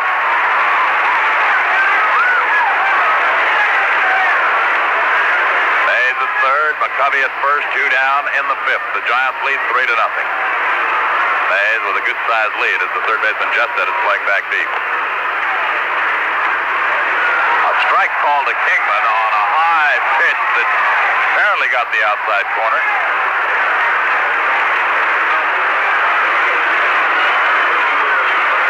Nothing and 2 count to Kingman. Arlen is in front of the big right-hand batter. The 0-2 pitch. Struck him out swinging. No runs on, no hits, no errors, and 2 runners left on. And as we go to the bottom of the 5th, the score is the Giants 3 and the Padres nothing. Chairman Emanuel Siller of New York of the House Judiciary Committee and Senator Sam Ervin, a high-ranking member of the Senate Judiciary Committee, introduced legislation Thursday to revoke the antitrust exemption for professional baseball and football.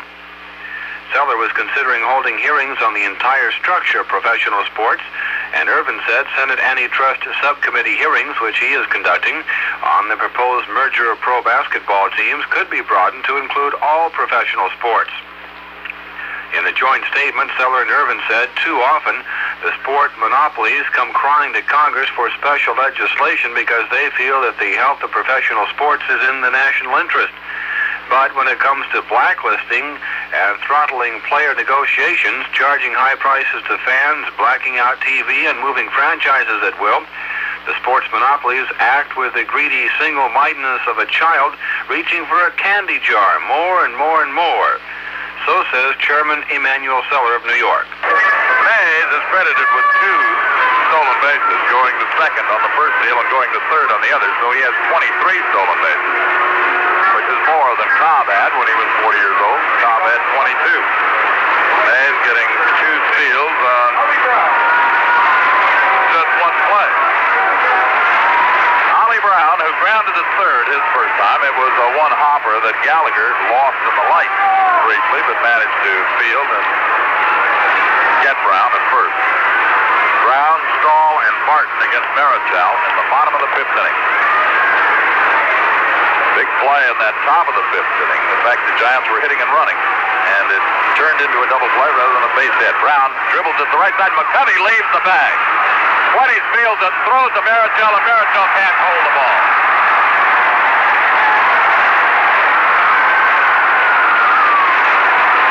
McCovey tried to field that ball that was about 40 feet off the line. Why he went over there to field it, I don't know, but he did. 20s got the ball and threw to Marichal at first. Marichal was eaten up by the throw, and it was a tough play for Tito after McCovey blocked his view. And Marichal dropped the throw, and it will be an error.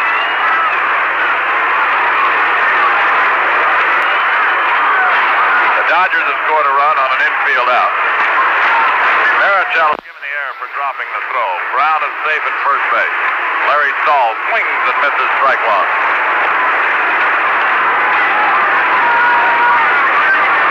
Nobody down. Brown at first base. McCovey really roamed way too far off first base for that one. 20s was going to have an easy play to McCovey, but it made a tough one to Marichal. Screwball outside for a ball. It's 1-1.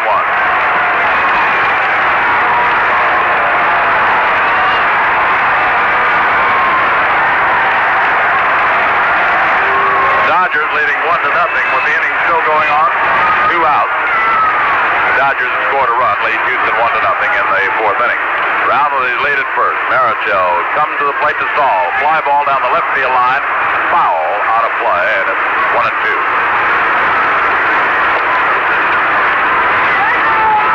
Houston has walked Sims intentionally and will pitch to Don Sutton with 2 outs.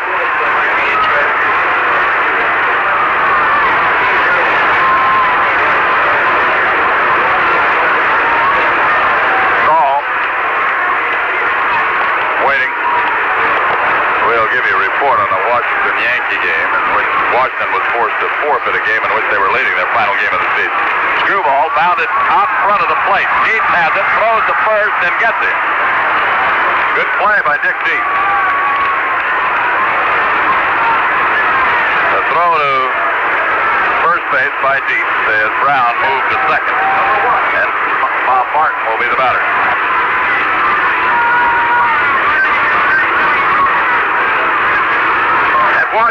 Washington leading the Yankees 7-5. The fans came out on the field. They refused to leave the field, and finally the game had to be forfeited. So the Senators leading by a score of 7-5. They were winning 7-5. The Senators were over the Yankees, and they lose it 9-0 on a forfeit.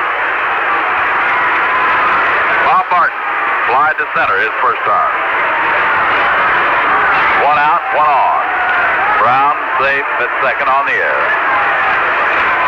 Safe at first on the air and moves to second on the infield out by Stahl. If they dribbled it out in front of the plate, Dietz had to make a good play. He had to get out there in a hurry, then make a good throw past Stahl. Pitch to Martin. A curve is a strike, 0-1.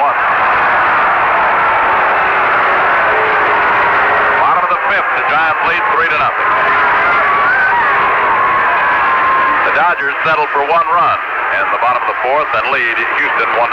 Here the Giants are in front 3-0. We're in the bottom of the 5th with Brown at second base. 1 out. Marichal stretch for the 1-strike pitch to Barton. Over the top he comes. Line drive, base hit to center field. Brown will score. The error is caught. And Barton singles to center. And it's a 3-1 ball game.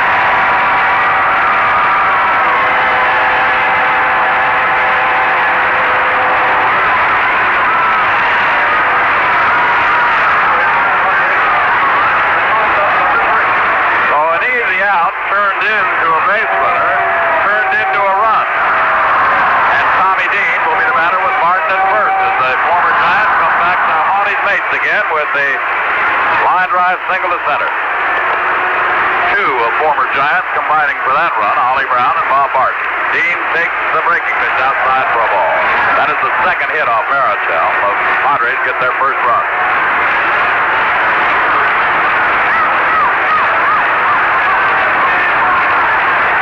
Look at first. Marichal's pitch. Grounded to shortstop. Should be two. Fired to 20s for one. The throw to first. Double play. One run. One hit. One error. No one left on. We have completed 5. It's the Giants 3 and the Padres 1. Taking a look at the scoreboard in the National League, Pittsburgh defeated Philadelphia 4-3, champion the winner in that ball game, his third win against 5 losses. Sanguian hit his 7th home run for Pittsburgh. Montanez hit his 30th for Philadelphia. Tom Seaver won his 20th game as the New York Mets dropped the St. Louis Cardinals 6-1. 6 runs, 8 hits, and no errors for New York. A run, 7 and 1 for St. Louis. Patterson, the loser, 0-1. 43,000 fans to watch the New York Mets wind up the 1971 season at New York. Ferguson Jenkins won his 24th game of the season as Chicago outscored Montreal 5-3. The Cubs came up with 3 runs in the top half of the 9th inning and then held Montreal to just a run in the bottom of the 9th to take that 5-3 margin. Stillman was the losing pitcher. His record is 17-16. Atlanta dumped Cincinnati 6-2. House, the winner, 1-0, and Wilcox, the loser, his record is 2-2. Perez hit his 25th for Cincinnati. The Giants will face Steve Arlen in the 6th with Dick Beats, Alan Gallagher, and Chris Myers. Giants lose a run to the Padres as McCulley makes a mistake in judgment going for that ground ball by Brown. Similar play in Cincinnati, and Marichal was almost wiped out.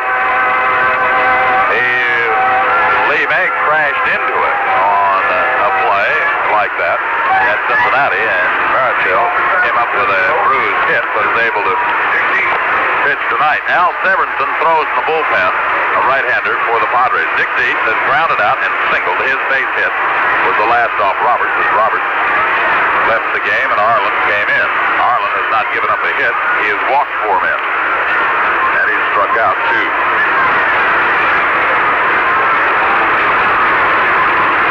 That 4 walks is counted an inning and 2/3. Pitch to Dietz. He lays off a high fastball for ball 1. Dietz, Gallagher, and Myers.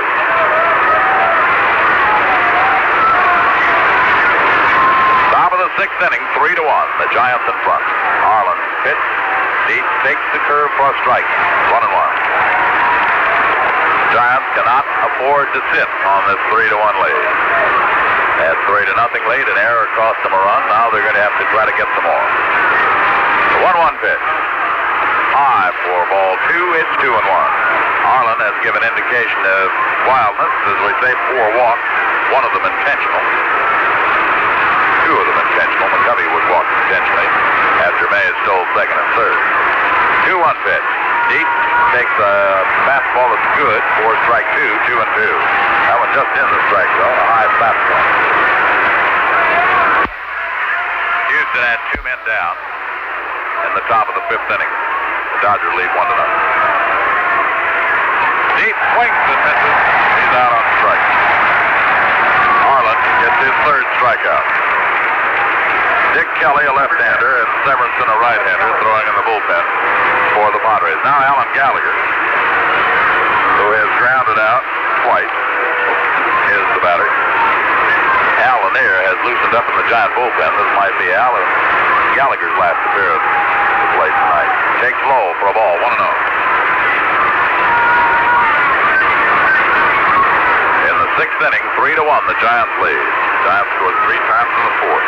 Single by 20s, a double by Mays, and a 2-run homer by Kingman. Breaking pitch gets the inside corner. It's 1-1. Gallagher turns and questions Pellicudi. That was a high breaking pitch. Arlen's getting his breaking serves up, but so far the Giants haven't been able to tag any of them. Strong right-hander delivers 1-1. A swing and a miss, strike 2. Gallagher took about a half swing at that pitch as he was fooled on a fastball. That's the count of a ball and 2 strikes. Outfield gives him left center field. 1-2 pitch by Arlen.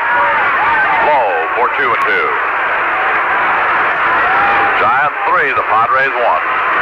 At Dodger Stadium, it's the Dodgers 1 and Houston nothing. Giants and Padres in the top of the 6th. The Dodgers and Houston in the top of the 5th. Strike 3 call. Gallagher out on strikes. Arlen gets his 4th strikeout. We'll pause for station identification. This is the Golden West Radio Network. This is the American Forces Radio and Television Service.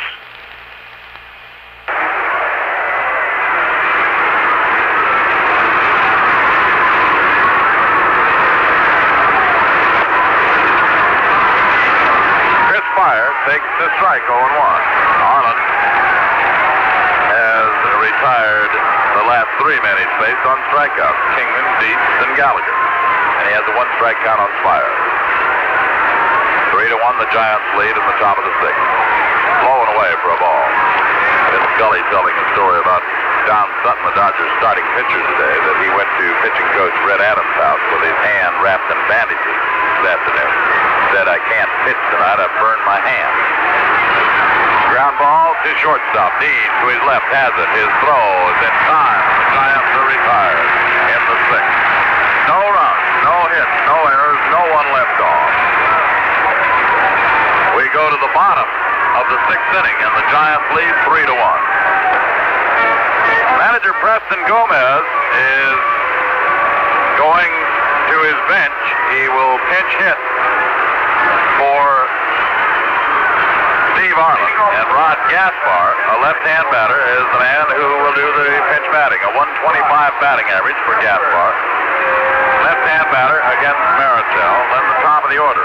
Giants lead 3-1. Mike Porkins, the right-hander, throwing in the bullpen now for San Diego, so we'll have to wait and see which pitcher will come in. Hal Lanier has gone in defensively for the Giants. He's in at third base.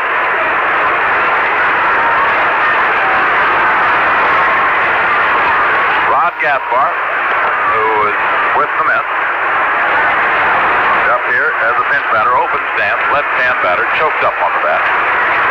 Marichal delivers to Gaspar. He swings and misses strike 1. Houston retired in the 5th inning.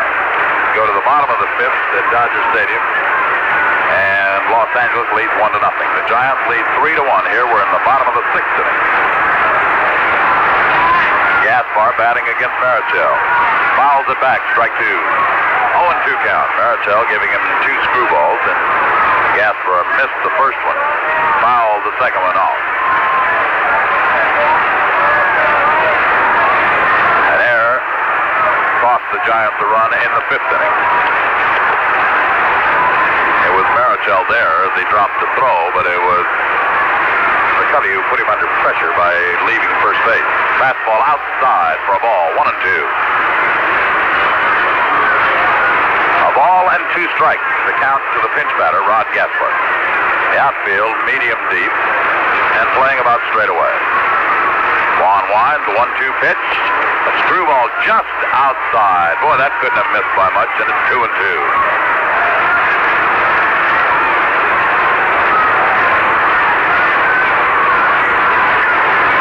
2-strike count to Gaspar. And Juan's 2-2 effort. Fly ball to short center. Mays is going to have to hurry. He's there and makes the catch from number 1. Soft fly ball to short center, and Mays had to scamper in to make the catch. With 1 down, Don Mason, who was lined out and struck out, will be the batter. Giants 3 runs, 6 hits, and 1 error. It was a big one. It cost a run. The Padres 1 run on 2 hits. The error on Ollie Brown's ground ball on the one of the base hits. An RBI single by Bob Barton, both former Giants. Marichal pitch to Mason, bunted down the third base side. Lanier barehands it and will not be able to make a play. Mason another big bunt down the third base side. Lanier was going to try to bare hand throw to first. He tripped as he fielded the ball. I don't believe he was going to get Mason anyway. So it goes as a base hit for Mason as he bunts for a single. And with one out, the Padres have one on. And Gary Jestat, who has flied out and struck out, is the batter. Lanier right at the bag at third. The outfield medium deep again. Mason with his lead. The pitch to Jestat outside for a ball. 1-0.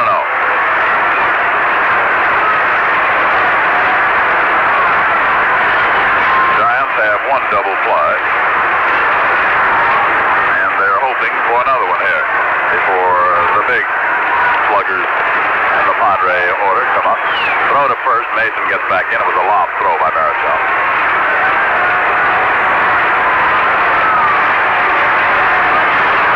Over at first, Mason. With one out. Juan takes the stretch. Quick throw, and Mason gets back in.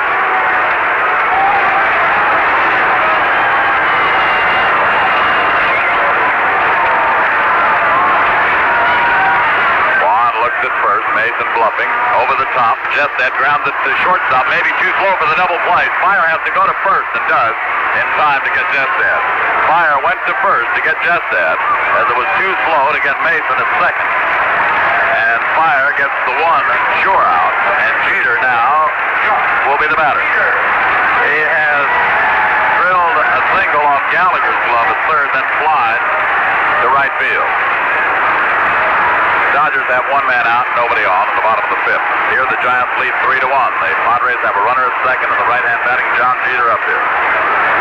Is 1 for 2 against Marichal. The outfield deep. Lanier half step behind the third base bag and close to the line. The rest of the infield backed up. Marichal stretches over the top. Swung on a line drive to center. Mays will be there. He is. He makes the catch, and the side is retired. The ball hit hard, but Mays was able to get to it. No runs on a hit, no errors, and a runner left on. After 6, the score, the Giants 3 and the Padres 1. Corkins, the new pitcher for San Diego. Corkins, a right-hander, another former Giant. Although Corkins never pitched in the major league with the Giants, was drafted by San Diego in the expansion draft from one of the Giant farm clubs. Corkins spent in the minor leagues, making his 8th appearance since rejoining the Padres. Pitched just 11 innings rather, giving up 12 hits, 5 earned runs.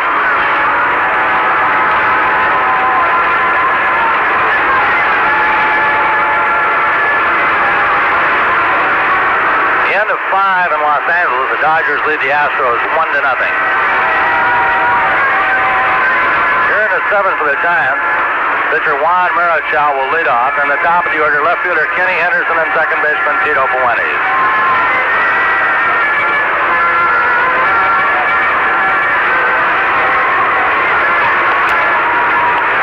Mike Corkins, who grew up in Riverside, lifelong friend of the Giants' Bobby Bonds.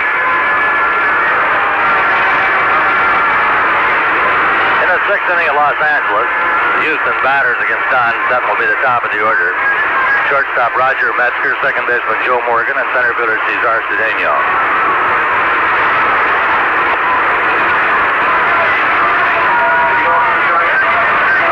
Marichal, 0 for 2, struck out twice in the 3rd and 4th innings.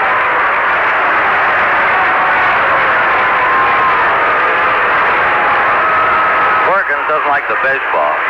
And we'll get another one from Chris Pellicudis. Marichal moves in to lead it off. The Giant bullpen will get busy. Jim Barr and Don Carruthers, pair of right-handers throwing in the right field corner. Corkins first pitch to Marichal. Fastball is a called strike on the inside corner. 0-1.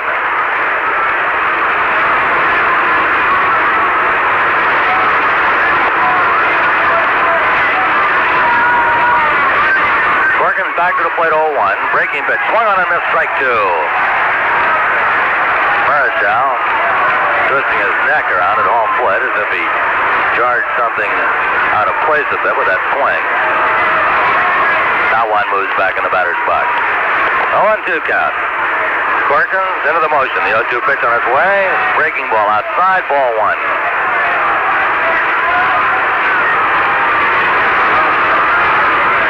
Top of the 7th. Giants 3, Padres 1. 1-2 pitch. Struck him out swinging on a curve. Martin took the ball in the dirt and tagged Marichal at the plate. Steve Arlen did a good job for San Diego while he was in the ball game, taking over in the 4th inning. Pitching 2 2/3 innings, giving the Giants no runs. And no hits. Struck out 4 and walked 4. Kenny Henderson flied to center in the 1st, flied to left in the 3rd, drew a walk in the 5th. Breaking pitch for a strike. Los Angeles, Houston has 2 men out in the 6th. The base is empty. The Dodgers lead there 1-0.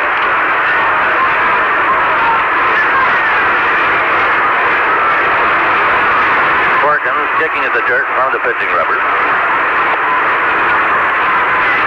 Now is satisfied with the toe hold. The 0-1 pitch to Henderson. Swung on and missed. Good fastball. Strike 2.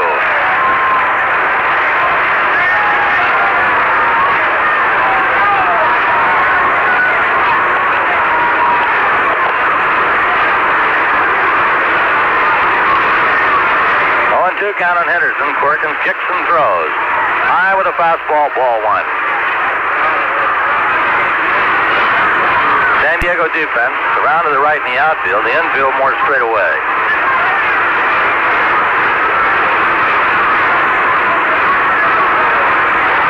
Corkins 1-2 pitch. Struck him out on a fastball. Corkins comes on to strike out 2 in a row, and Tito Fuentes will be the Giants batter. Fuentes doubled in the 1st inning, singled and scored a run in the 4th, grounded into a double play in the 5th.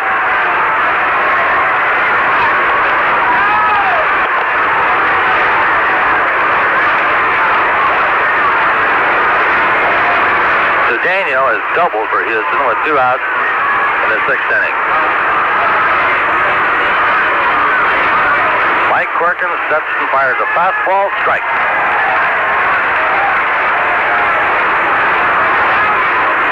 0-1 count.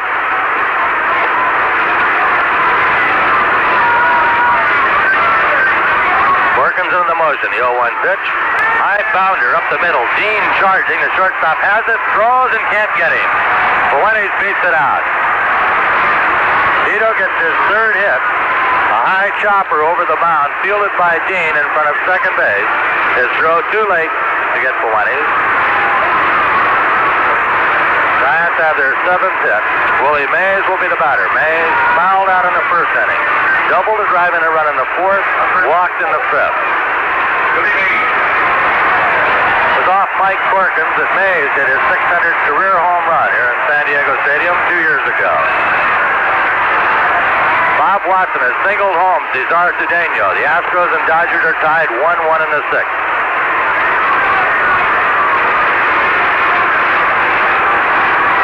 Breaking ball, low and away, a good save by Barton. A 1-ball, no strike count on Mays. Crowd here reacting to the score from Los Angeles. Mays waiting, Corkins set, lobs the throw to first. Really lobs the ball over there.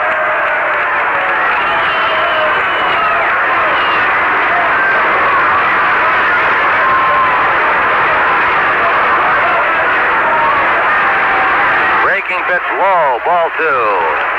Corkins behind on Mays, 2 balls and no strikes.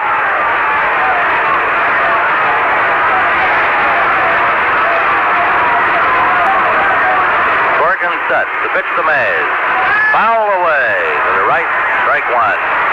Corkins in on the count at 2-1.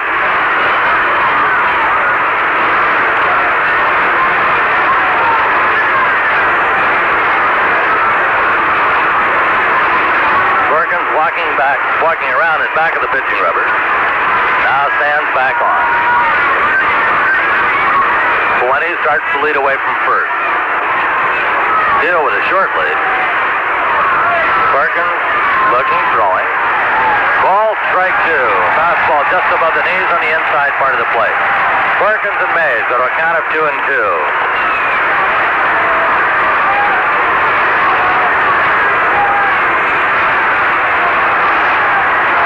Wynn struck out to end the Houston sixth, but the Astros have tied up the Dodgers 1-1.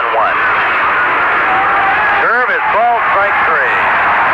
Mays called out on strikes. Perkins strikes out the side. Along the way, the Giants come up with no runs on one hit. No errors, one runner left on. We go to the bottom of the seventh, and the Giants lead it 3-1. Well, the seventh for San Diego. First baseman Nate Colbert hitting fourth, and the order will lead it off. And right fielder Ollie Brown and left fielder Larry Stahl.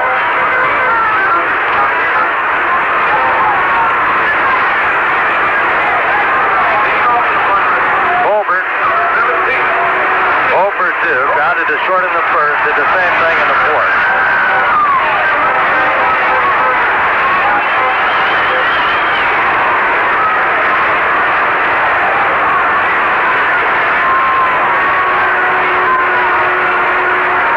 Marichal is back to home plate. Adjusting his cap, now goes to the rosin bag. Don McMahon and Jerry Johnson throwing a Giant bullpen.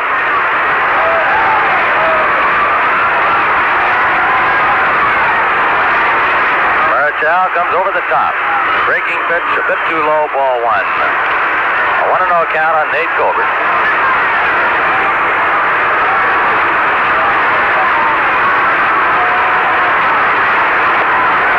Marichal back to the plate again over the top. Breaking pitch for a strike in the outside corner.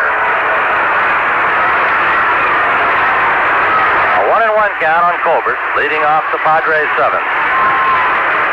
Outfield very deep and way around to the left. Slider misses, low, ball two. Marichal drops behind on Colbert, 2 balls and 1 strike.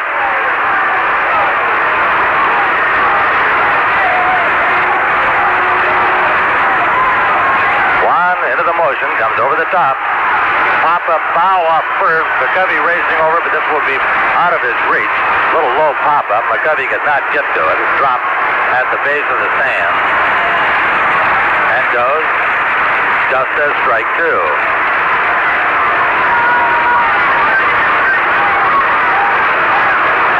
Marichal doing some groundskeeping. One of the pitching rubbers.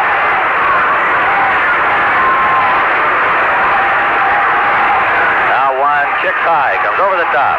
Swing and a miss on a curve. Strike three. Colbert down on strikes for out number 1. Marichal gets strikeout number 4.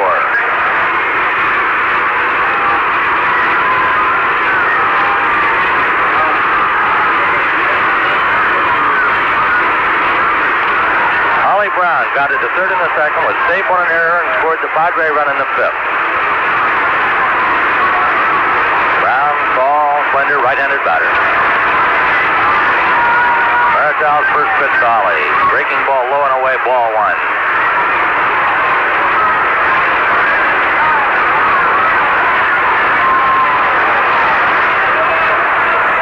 A 1-0 pitch, sidearm, fastball, low, ball 2.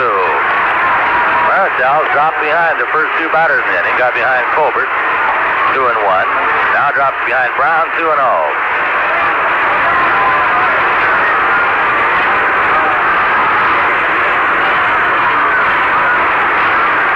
2-0 pitch on its way. Brown belts it past Marichal, but Fuentes has it. Throws to McCovey, out number 2. Brown hit a ground shot to the right of the mound, but Fuentes, moving to his right, made the play for the second out. The left fielder, Larry Stahl, will be the batter. Struck out in the second inning, was thrown out by Deeks on a dribbler in front of the plate in the fifth.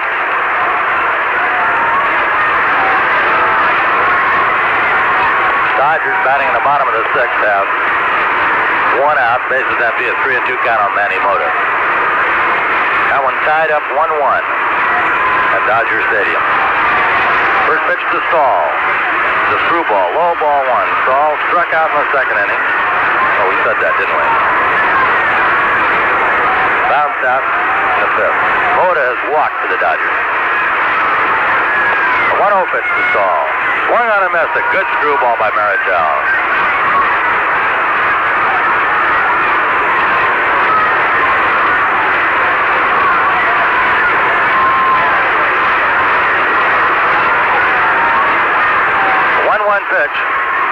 Again, the screwball swung on and missed. Strike two.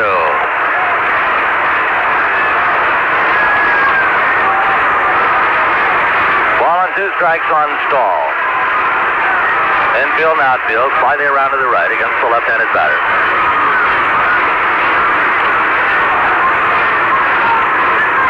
Marichal kicks high.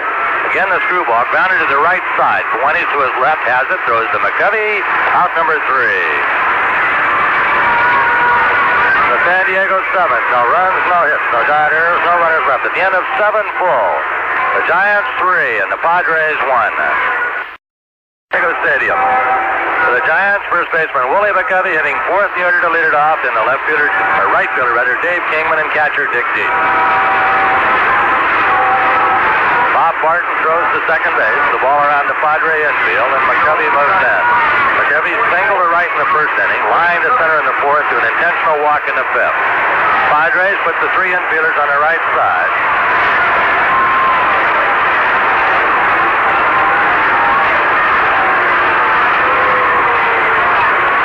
That the third baseman is over almost to second base at the edge of the outfield grass.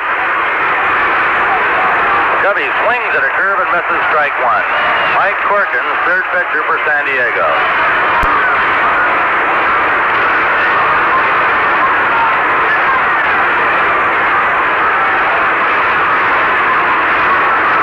No 1 count on McCovey. Corkins checking signs with Barton. Kicks and throws. Drive to right field. It's in for a base hit in front of Ollie Brown. McCovey drills one into right field for his second hit. The Giants meet. Number 45. And Dave Kingman was grounded to third in the second, hit a 2-run homer in the 4th, and struck out on the 5th will be the Giants batter. Mason, the second baseman, running in to talk to Corkins. Doubtful that the Giants would bunt with Kingman at the plate. Might have Kingman bunt in some situations, but with McCovey at first base, McCovey with the bad wheels, it's almost impossible to move him up on a bunt.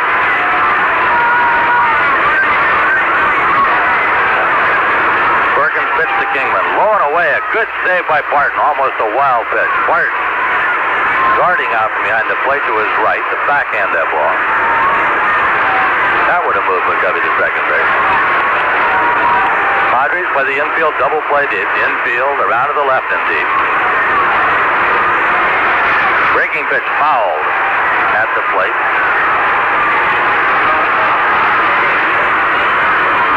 Los Angeles, the Dodgers have 2 outs. Willie Crawford is struck out with Moda at first base.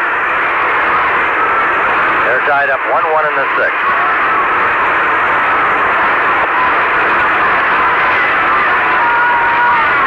Kingman with a count of a ball and a strike. McCovey short lead at first. Colbert playing off the bag. Corkins delivers. Breaking ball outside, ball 2.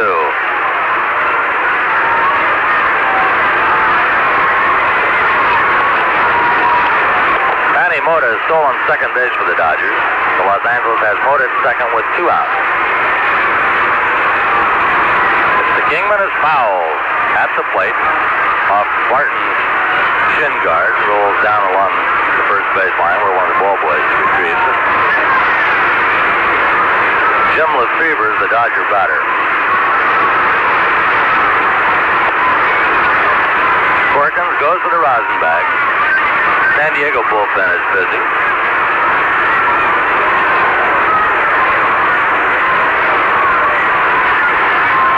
McCovey leaves away from first. Corkins sets at the belt. 2-2 pitch to Kingman. Check swing. Did he check in time?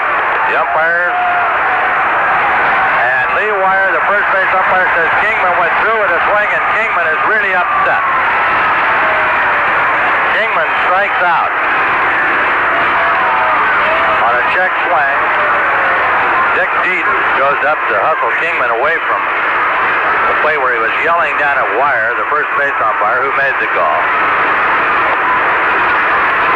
Dodgers have been retired in the 6th.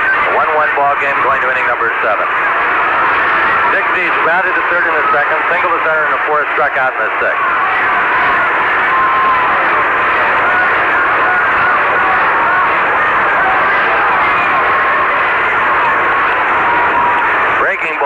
outside, ball one. Left-hander Dick Kelly, right-hander Al Severinsen throwing the bullpen for San Diego. McCovey will lead at first. 1-0 pitch to deep. Popped up foul off first base. Colbert coming over. It'll be back into the stands. A 1-1 count. McCovey at first with one out in the top of the eighth. The Giants lead 3-1.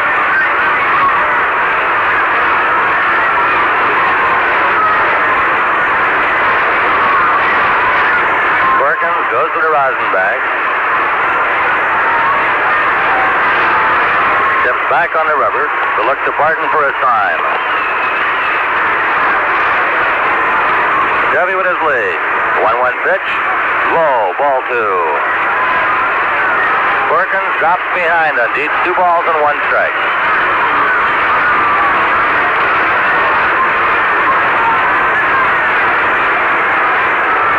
Chevy with a lead.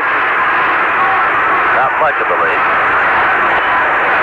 2-1 pitch to Dietz. 1-1 and miss, strike 2.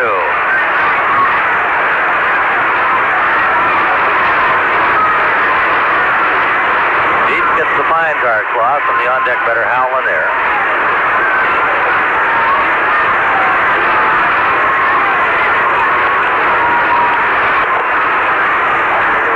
Now Dietz back in the batter's box. A count of 2 balls and 2 strikes.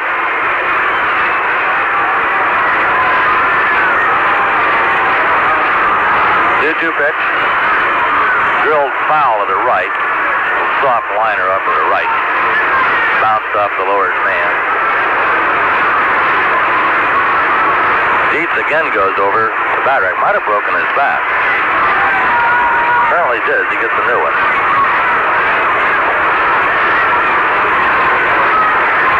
At Los Angeles, that score tied 1-1 at the end of 6. Jesus Bellew leads off for the Astros in the 7th inning.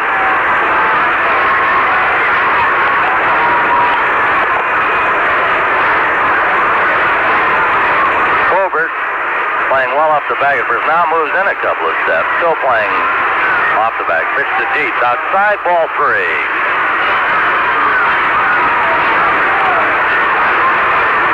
Full count on Dietz. 3 balls, 2 strikes.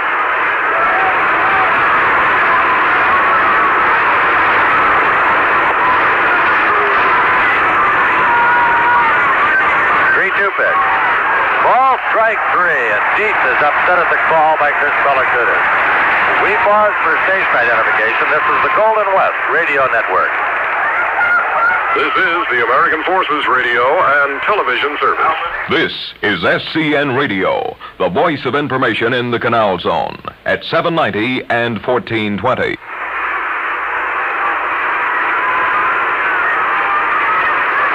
Mike Corkins has recorded 5 outs since coming into the ballgame to take over the 7th, and all 5 have been strikeouts. First pitch to Hal Lanier, batting for his first time as a fastball strike in the outside corner. Lanier batting .234.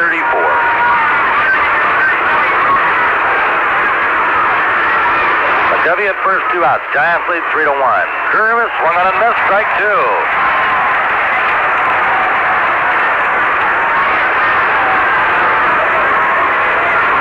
Corkins off the pitching mound to rub up the baseball. Lanier waving the bat back and forth. McCovey wandering off first base. Pitch for Lanier. High inside, ball 1.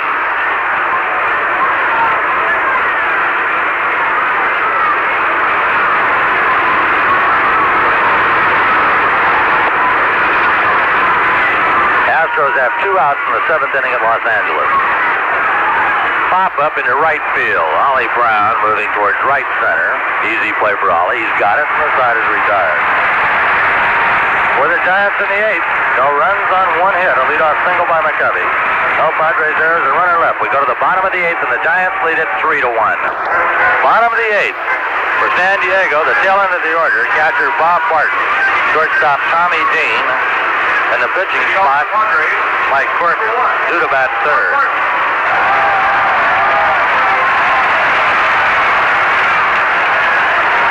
Barton wide to center in the second inning, single to center in the fifth to drive in the San Diego run. Terry Johnson, Don McMahon throwing the Giants bullpen in the right field corner. At Los Angeles, Johnny Edwards has doubled for Houston with 2 outs in the seventh.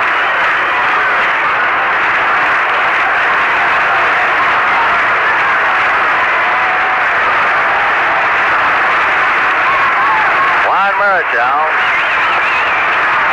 cranks up, comes to the plate. Slider misses, ball one. Marichal shakes his head at Pellicudis' call.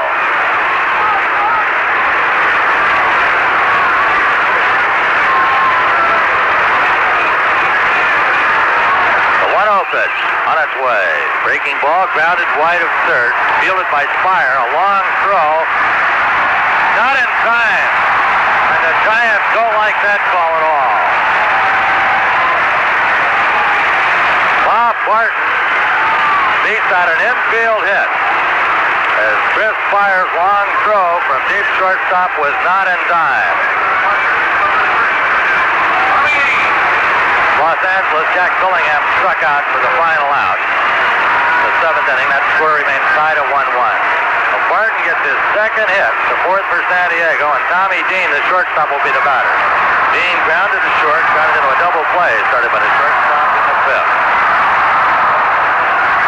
Dean, a right-handed batter. Nobody in the on-deck circle, a pitcher due to bat next. Marichal's pitch. Breaking ball just outside, ball one.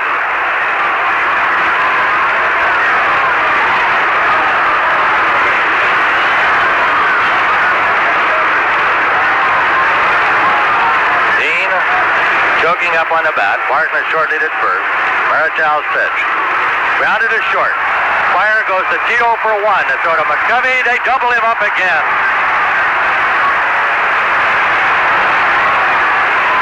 Dean bounces into the double play to wipe the bases clean. The first 2 outs in the eighth. Manager Preston Gomez will go to the bench. As Ivan Morrell will be a bench batter. Morrell, a right-handed batter, batting .236, 7 home runs, 24 RBIs.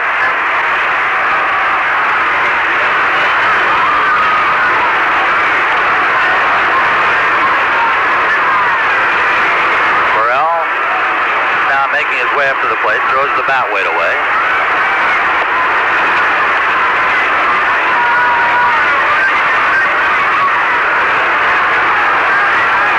Dodger Stadium, a fair crowd on hand, 52,684. Breaking pitch is a crawl strike to Morrell.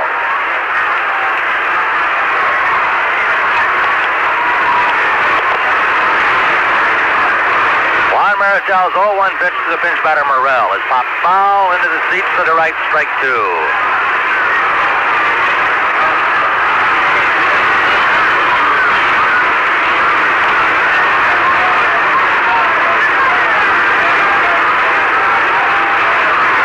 Back of the pitching rubber. Now goes to the rosin bag. McMahon and Johnson continue to throw in the bullpen.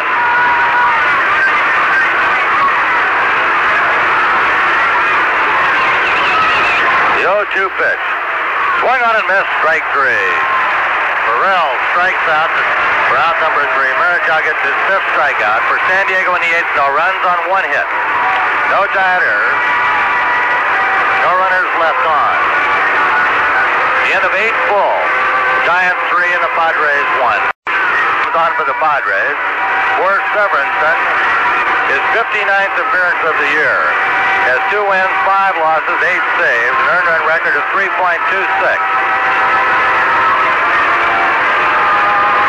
Los Angeles, 1 out in the bottom of the 7th as Duke Sims is grounded out. That score tied 1-1. Giants and Dodgers go down to the wire. Against Severinsen, in the Giant ninth, it'll be shortstop Chris Spire to lead off, then pitcher Juan Marichal, and left fielder Ken Henderson. As Mike Perkins went 2 innings, gave up no runs on 2 hits, walked nobody, struck out 5. Dave Roberts, the starter, the pitcher of record for San Diego.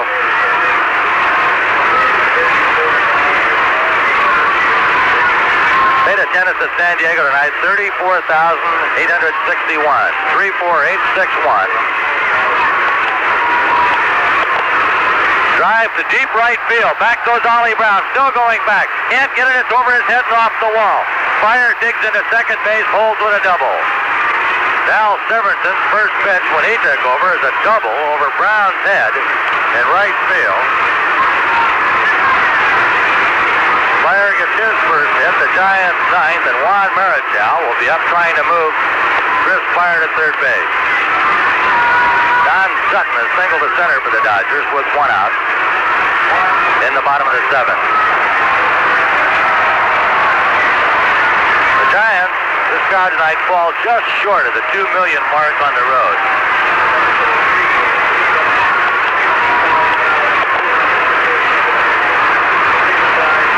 Three-game series here in San Diego. The Giants drew 65,237, a new three-game record for the Padres. Marichal to bunt. Misses, or foul tipped it. Strike one. A new three-day home attendance record for San Diego, 65,237. Certainly everybody in the National League would like to see the Padres start drawing. It's always a treat to come to San Diego, weather-wise and people-wise. Marichal squaring to bunt. Fire lead at second. Juan takes high and away. A 1-1 count.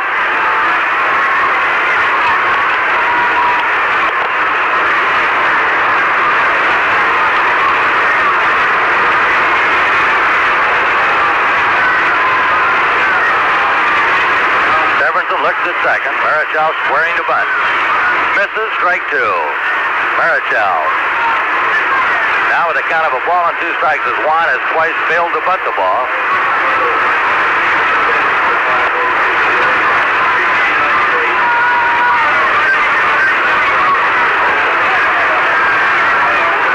Marichal now is not squared away to bunt, although he still might. Severinson set, Juan 2 bunts, bunts it to the first base side to Colbert. He'll make the tag on Marichal, is going to third as Fire. Well, Marichal with 2 strikes on him gets the job done. Corey Wills is single for the Dodgers, sending Don Sutton around to third, so the Dodgers with runners at first and third and one out in the bottom of the seventh. The score tied there 1-1.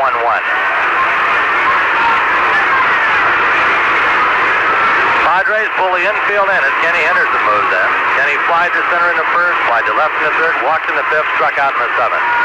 Fire down the line at third. Henderson hits a high pop-up. This will not score a run unless it drops in. Stahl racing in at left field. It drops in between them. Coming in to score is Fire. Going to second is Henderson. Alla is good. Kenny Henderson hit a high pop fly down the left field line. With the infield pulled in, it was an almost impossible play for the shortstop, Dean, and Stahl simply could not get there, although both of them stopped. I don't believe either one was going to catch it if they kept right on running. It drops in for a double for Henderson, an RBI, and the Giants lead 4-1. Here's Tito Fuentes, who was 3 for 4. Doubled in the first, singled and scored a run in the fourth, got into a double play in the fifth, had an infield hit in the seventh. Tito batting left-handed against the right-hander Severinson.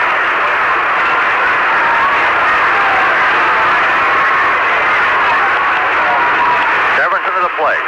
Fastball strike. Severinson, a big guy, obtained by the Padres from Baltimore last winter.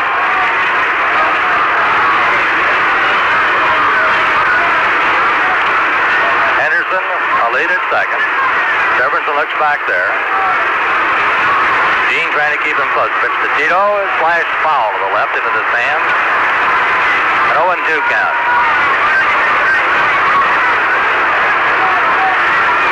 Dodgers have gone in front on a sacrifice fly. Don Sutton has scored the go-ahead run in the bottom of the seventh. 2-1 game. The Dodgers still batting a runner at first, 2 outs.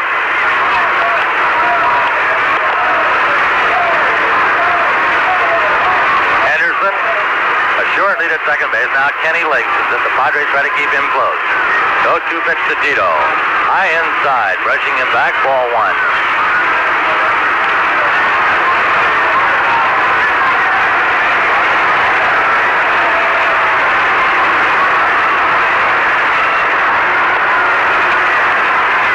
2 strikes. Padre bullpen busy. 1-2 pitch to Fuentes. Grounded foul to the left. The count remains at a ball and 2 strikes.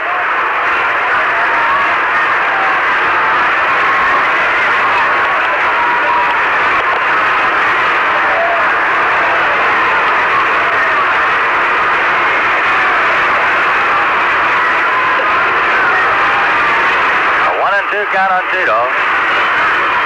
Padre outfield, shallow and left and center, a bit deeper and right. Severinsen looking back at second where Henderson leads. The 1-2 pitch. Hit high and deep to right field. Ollie Brown going back, still going back to the warning path, makes the catch. Henderson tags at second, will hit for third. Fuentes fly deep to right with Ollie Brown making the catch on the warning path. Henderson moves up to third base, and Willie Mays will be the Giants' batter. Mays fouled out in the first inning, doubled to drive in the Giants' first run in the fourth, walked in the fifth, was called out on strikes in the seventh. Henderson at third with 2 outs. The run in the top of the ninth as the Giants lead 4-1. Henderson bluffs down the line, and a block might be called. A block is called. Henderson bluffed Al Severinsen into a block. Brilliant play by Kenny. Henderson scores on the block. And the Giants all run out to congratulate Henderson. That's like a base hit. Kenny, with Severinsen standing on the rubber, Kenny broke down the line at third, and Severinsen blocked. Play to Mays is a strike, I believe. Or did he check in time? The umpires checked. No, he did not go through with his swing.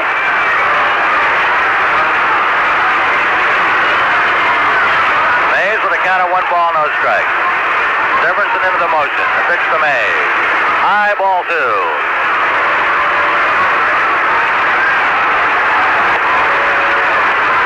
The end of 7. The Dodgers lead 2-1. Pop up, right side of the infield. Second baseman Don Mason coming over towards first. Makes the catch to retire the side. For the Giants in the ninth. 2 runs. On 2 hits. No Padres errors, no runners left on. We go to the bottom of the ninth, and the Giants lead it 5-1. Well, as far as the Giants are concerned, it's Mason, Jestet, and Jeter, and that's it. They can go home as winners of the National League Western Division Championship and get set to meet Pittsburgh for the National League playoffs. What the Dodgers do against Houston means nothing if the Giants hold on to this lead, which at the moment stands at 5-1, with the top of the San Diego Padres order coming up in the bottom half of the ninth inning. Other National League scores: Pittsburgh 4-3 over Philadelphia. New York beat St. Louis 6-1, with Tom Seaver winning his 20th game. He finishes the season at 20-10. Chicago knocks off Montreal 5-3. Ferguson Jenkins won his 24th game against 13 losses. Bill Stoneman was a loser for Montreal, his record at 17-16. And Atlanta beat Cincinnati 6-2, housed the winner, Wilcox the loser. Perez hit his 25th home run for Cincinnati, and in that Pittsburgh-Philadelphia game, won by the Pirates 4-3, Willie Montanez hit his 30th for the Phillies. Bottom of the ninth at San Diego Stadium. San Diego Padres at the top of the order, and everybody throws in the Giant bullpen. Jerry Johnson, Steve Hamilton. Don McMahon has been throwing. Jim Barr has been throwing. Padres at the top of the order with second baseman Don Mason, third baseman Gary Chestnut, and center fielder John Jeter. Juan Marichal is back to home plate. Dusts his cap, goes to the Rosenbach. Mason, line to center in the first, struck out in the third, beat out a bunt in the 6th inning. Lanier crowds in at third. Marichal kicks and fires. A screwball for a strike.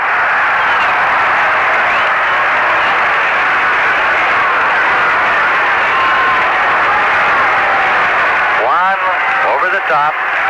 Screwball low. A 1-1 count.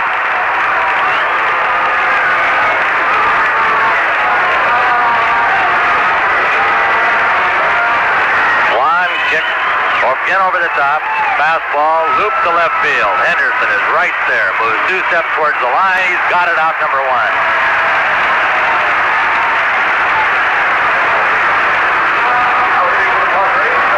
The third baseman, Gary Jestat. Slide to right in the first, called out on strikes in the fourth, grounded to short in the sixth.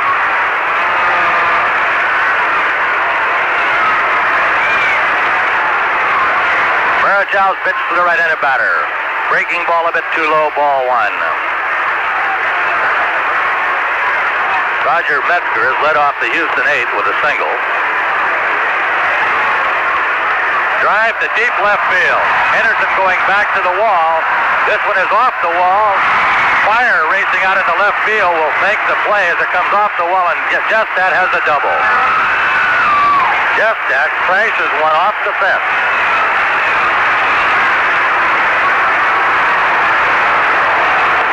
Metzger is now stolen second for the Astros, so Houston has the tying run at second with nobody out.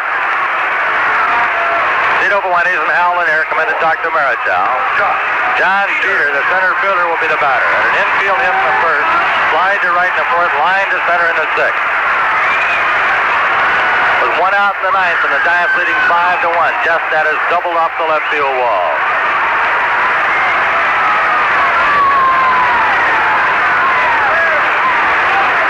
Marichau's pitch to the right-handed batter. Outside, ball 1. Now the 2 runs that the Giants scored in the top of the ninth loom much, much larger.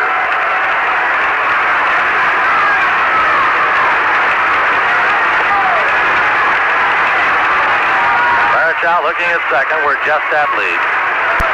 Juan comes to the plate, 1-0. Curve is looped into right center field. Kingman coming over. He's there. Dave's got it. Out number 2. Kingman fires into Spire at second base. Joe Morgan has popped up for the first out in Los Angeles. Now Nate Colbert will be the batter. Colbert 0 for 3. Grounded to short in the first, again in the fourth, struck out in the seventh.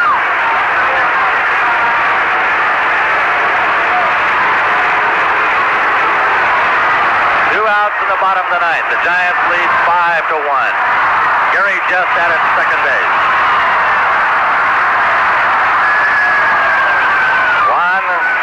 Looking at second base. Right-handed batting Colbert waits. Marichau's pitch is bounded foul and back of the plate, strike 1.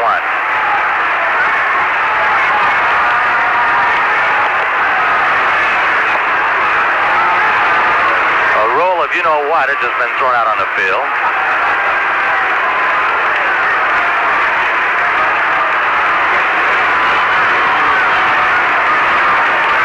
Marichau on the grass in front of the mound, rubbing up a new baseball.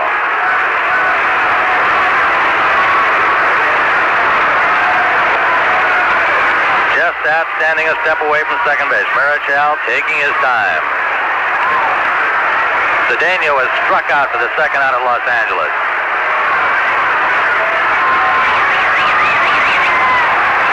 Nate Colbert waiting in the batter's box. Big right-handed hitter lays the bat on his right shoulder. Marichau's 0-1 pitch. Grounded to shortstop. Fire's got it. He throws to McCovey. That's it. The Giants have won it. Marichau is bobbed at the mound by the entire Giant ball club. Juan Marichau, who started it all here at San Diego Stadium 162 long games ago, by beating the Padres 4-0, beats them 5-1, going the distance with a 5-hitter. Giant fans are out on the field, which they shouldn't be.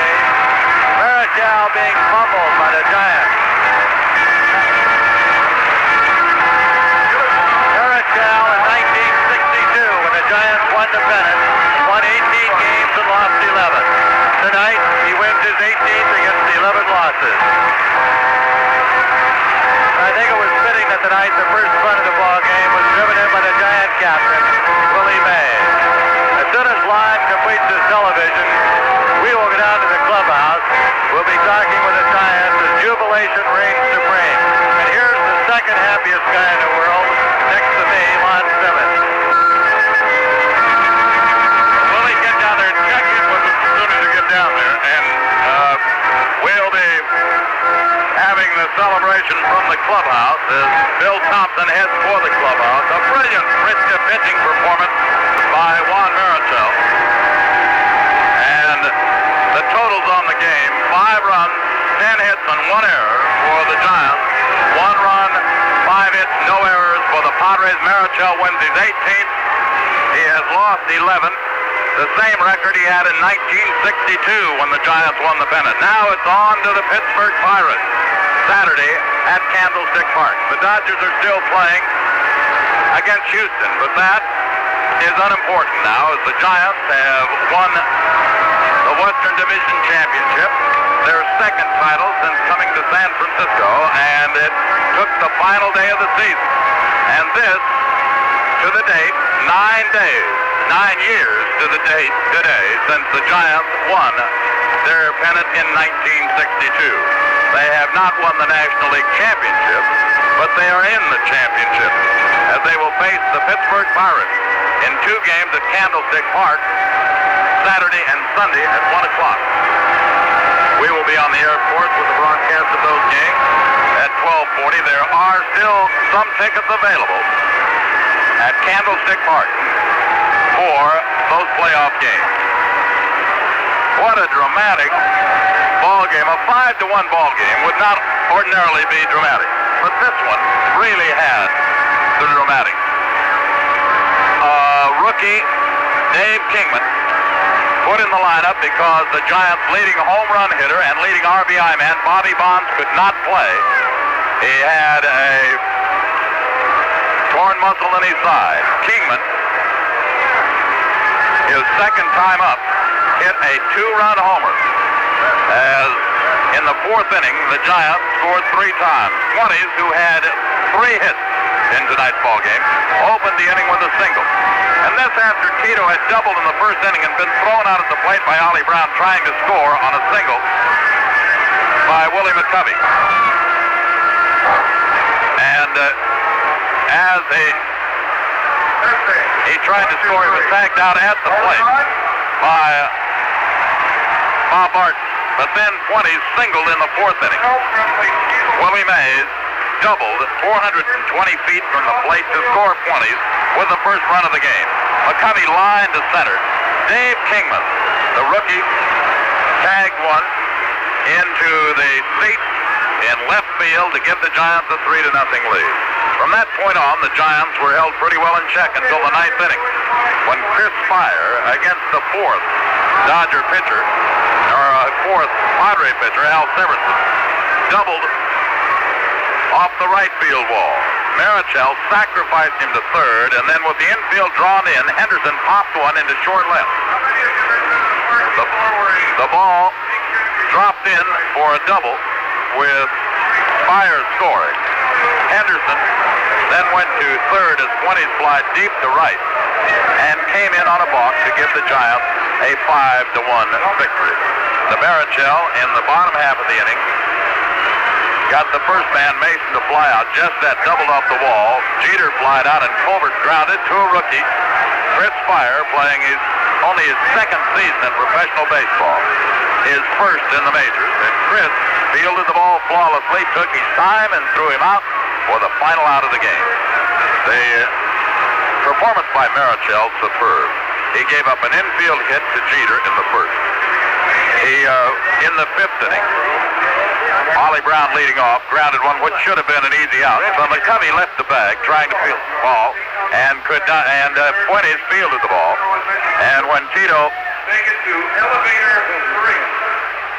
Bill, we have got you down there in the Giant clubhouse. Got a little problem. Now I had Charlie Fox here. Now he All right, right back. Well, grab Charlie and give us a yell as soon as All right, I will. I'll get Mike Murphy to help you down there. Well, I'm getting Mike to help me. I had him over here, but I couldn't get through to you, I guess. Well, I know it's a madhouse, so as soon as you get somebody, give us a yell, and Charlie is now being thrown in the shower after having been drenched with champagne. Well, be careful of the shower yourself. Pardon? I say be careful of the shower yourself. Yeah, I know it. And don't pull a Hugh McElhenney on us. This place is sort of a Don't get madhouse. electrocuted. See if I can get somebody else. Stand by, Leonard. Go ahead and fill that bar. All right. As we mentioned, going back to Marichel's performance, Brown safe on an error when Marichel couldn't handle Fuente's throw at first base. It was a tough chance for Juan, and it went as an error on Marichel. Then Stahl was thrown out, Brown going to second. Martin, then the former Giant, then singled to center to drive in the only run that Marichel allowed. He gave up an infield hit in the 6th. He gave up an infield hit in the 8th, and he gave up the double that just here I have in the 9th. I have Charlie Fox now. All right, okay, Bill, take it away. Charlie, I guess when this thing all started, they said it was the year of the Fox, and now maybe you really feel like it is. Oh, that one pitched a marvelous game, and that big team that just trashed the ball. Everybody played wonderful. It was a great victory for us. We won it ourselves. I think that's a big thing, doesn't it, Charlie? The fact you don't have to worry about what the Dodgers did tonight. Let them play. No, I don't think we were worried about them. We knew that we had our good man going, and fellas were up for the game, and they played great. Charlie, it's a great thing that I think Marichel started it all here, the first game of the season, by beating the Padres on a shutout. He very easily could have had another one tonight. Juan said to me today, he says, you know, in '62, I won 18 and lost 11. I was on a pennant winner. He says, well, I'm going to win 18 and lose 11, and we're going to be another pennant winner tonight. Charlie, how about the feelings? You're on personal feelings right now. The heck with being a manager. How do you feel personally? Oh, I feel wonderful. This is a great bunch of guys, and it's just wonderful to be associated with them. Well, it's your first full year as a manager in the big leagues. You've won the National League West. That's about par for the course. Well, these are all my men, and I knew they could do it. They've been fighting injuries and everything else, and they've done a marvelous job. Well, Charlie, congratulations. Your champagne is running down in your eyes. I don't think you mind a bit, but congratulations. Thanks very much for stopping by. Bon, if you will, I'll let you fill again for a minute or come. I try to get the Giant captain over here. Tell you what we'll do, Bill. We'll wind this thing up as being as we've heard from the manager, and then come back in our Giants clubhouse. So you get a couple of guys there, and we'll be back in a couple of minutes or so with the rest of the celebration. All right? Okay, very good. Pardon? All right. Now this is Lon Simmons for Bill Thompson, our producer, Rich Smalley, reminding you to stay tuned for the Giants clubhouse which follows, inviting you to be back with us Saturday for the Giants-Pirates game from Candlestick Park, broadcast time 12:40. Our network engineer, Walt Lee. The final score again, the Giants 5 and the Padres 1 for the Western Division Championship. Okay, so the San Francisco Giants have done it by knocking off the San Diego Padres by the score of 5-1, and that's it. San Francisco has won the Western Division Championship. We'd like to thank for their description of tonight's game, Lon Simmons and Bill Thompson. We will not be going to the Giants clubhouse show. That's a separate show from their ball game. But, you know, one thing is for sure, whenever an announcer goes down there like that after somebody's won the pennant, he's taking his life into his own hands. A very notable example, I believe it was Ray Lane of Detroit when the Tigers won the American League flag in 1968. He was down in the dressing room, did a couple of interviews, and somebody said, hey, Ray, let me hold your microphone a second. Grabbed the microphone, and bam, they threw him into the whirlpool. So it can get kind of tough down there sometimes. Quickly reviewing the scoreboard in the National League, Pittsburgh 4-3 over Philadelphia. New York 6, St. Louis 1, Seaver 1 is 20th. Chicago 5, Montreal 3, Jenkins 1 is 24th. It was Atlanta 6-2 over Cincinnati. And in the game you're just listening to, San Francisco 5-1 over San Diego. In the American League, it was California 3, Minnesota 2, Chicago 2, Milwaukee 1, and New York 9, Washington nothing. That ball game forfeited to New York. Our thanks again to Lon Simmons and Bill Thompson as San Francisco has won the National League West by defeating San Diego 5-1. This is Ken Allen speaking for engineer Ed Cranock, and this has been a presentation of AFRTS Sports in Washington. This is the American Forces Radio and Television Service. This is John Miley speaking. We hope that you have enjoyed this game. If you want to know more about other items that exist in the Miley collection, call 1-812-479-9143. We will look forward to talking with you and hope that you are pleased with our presentations.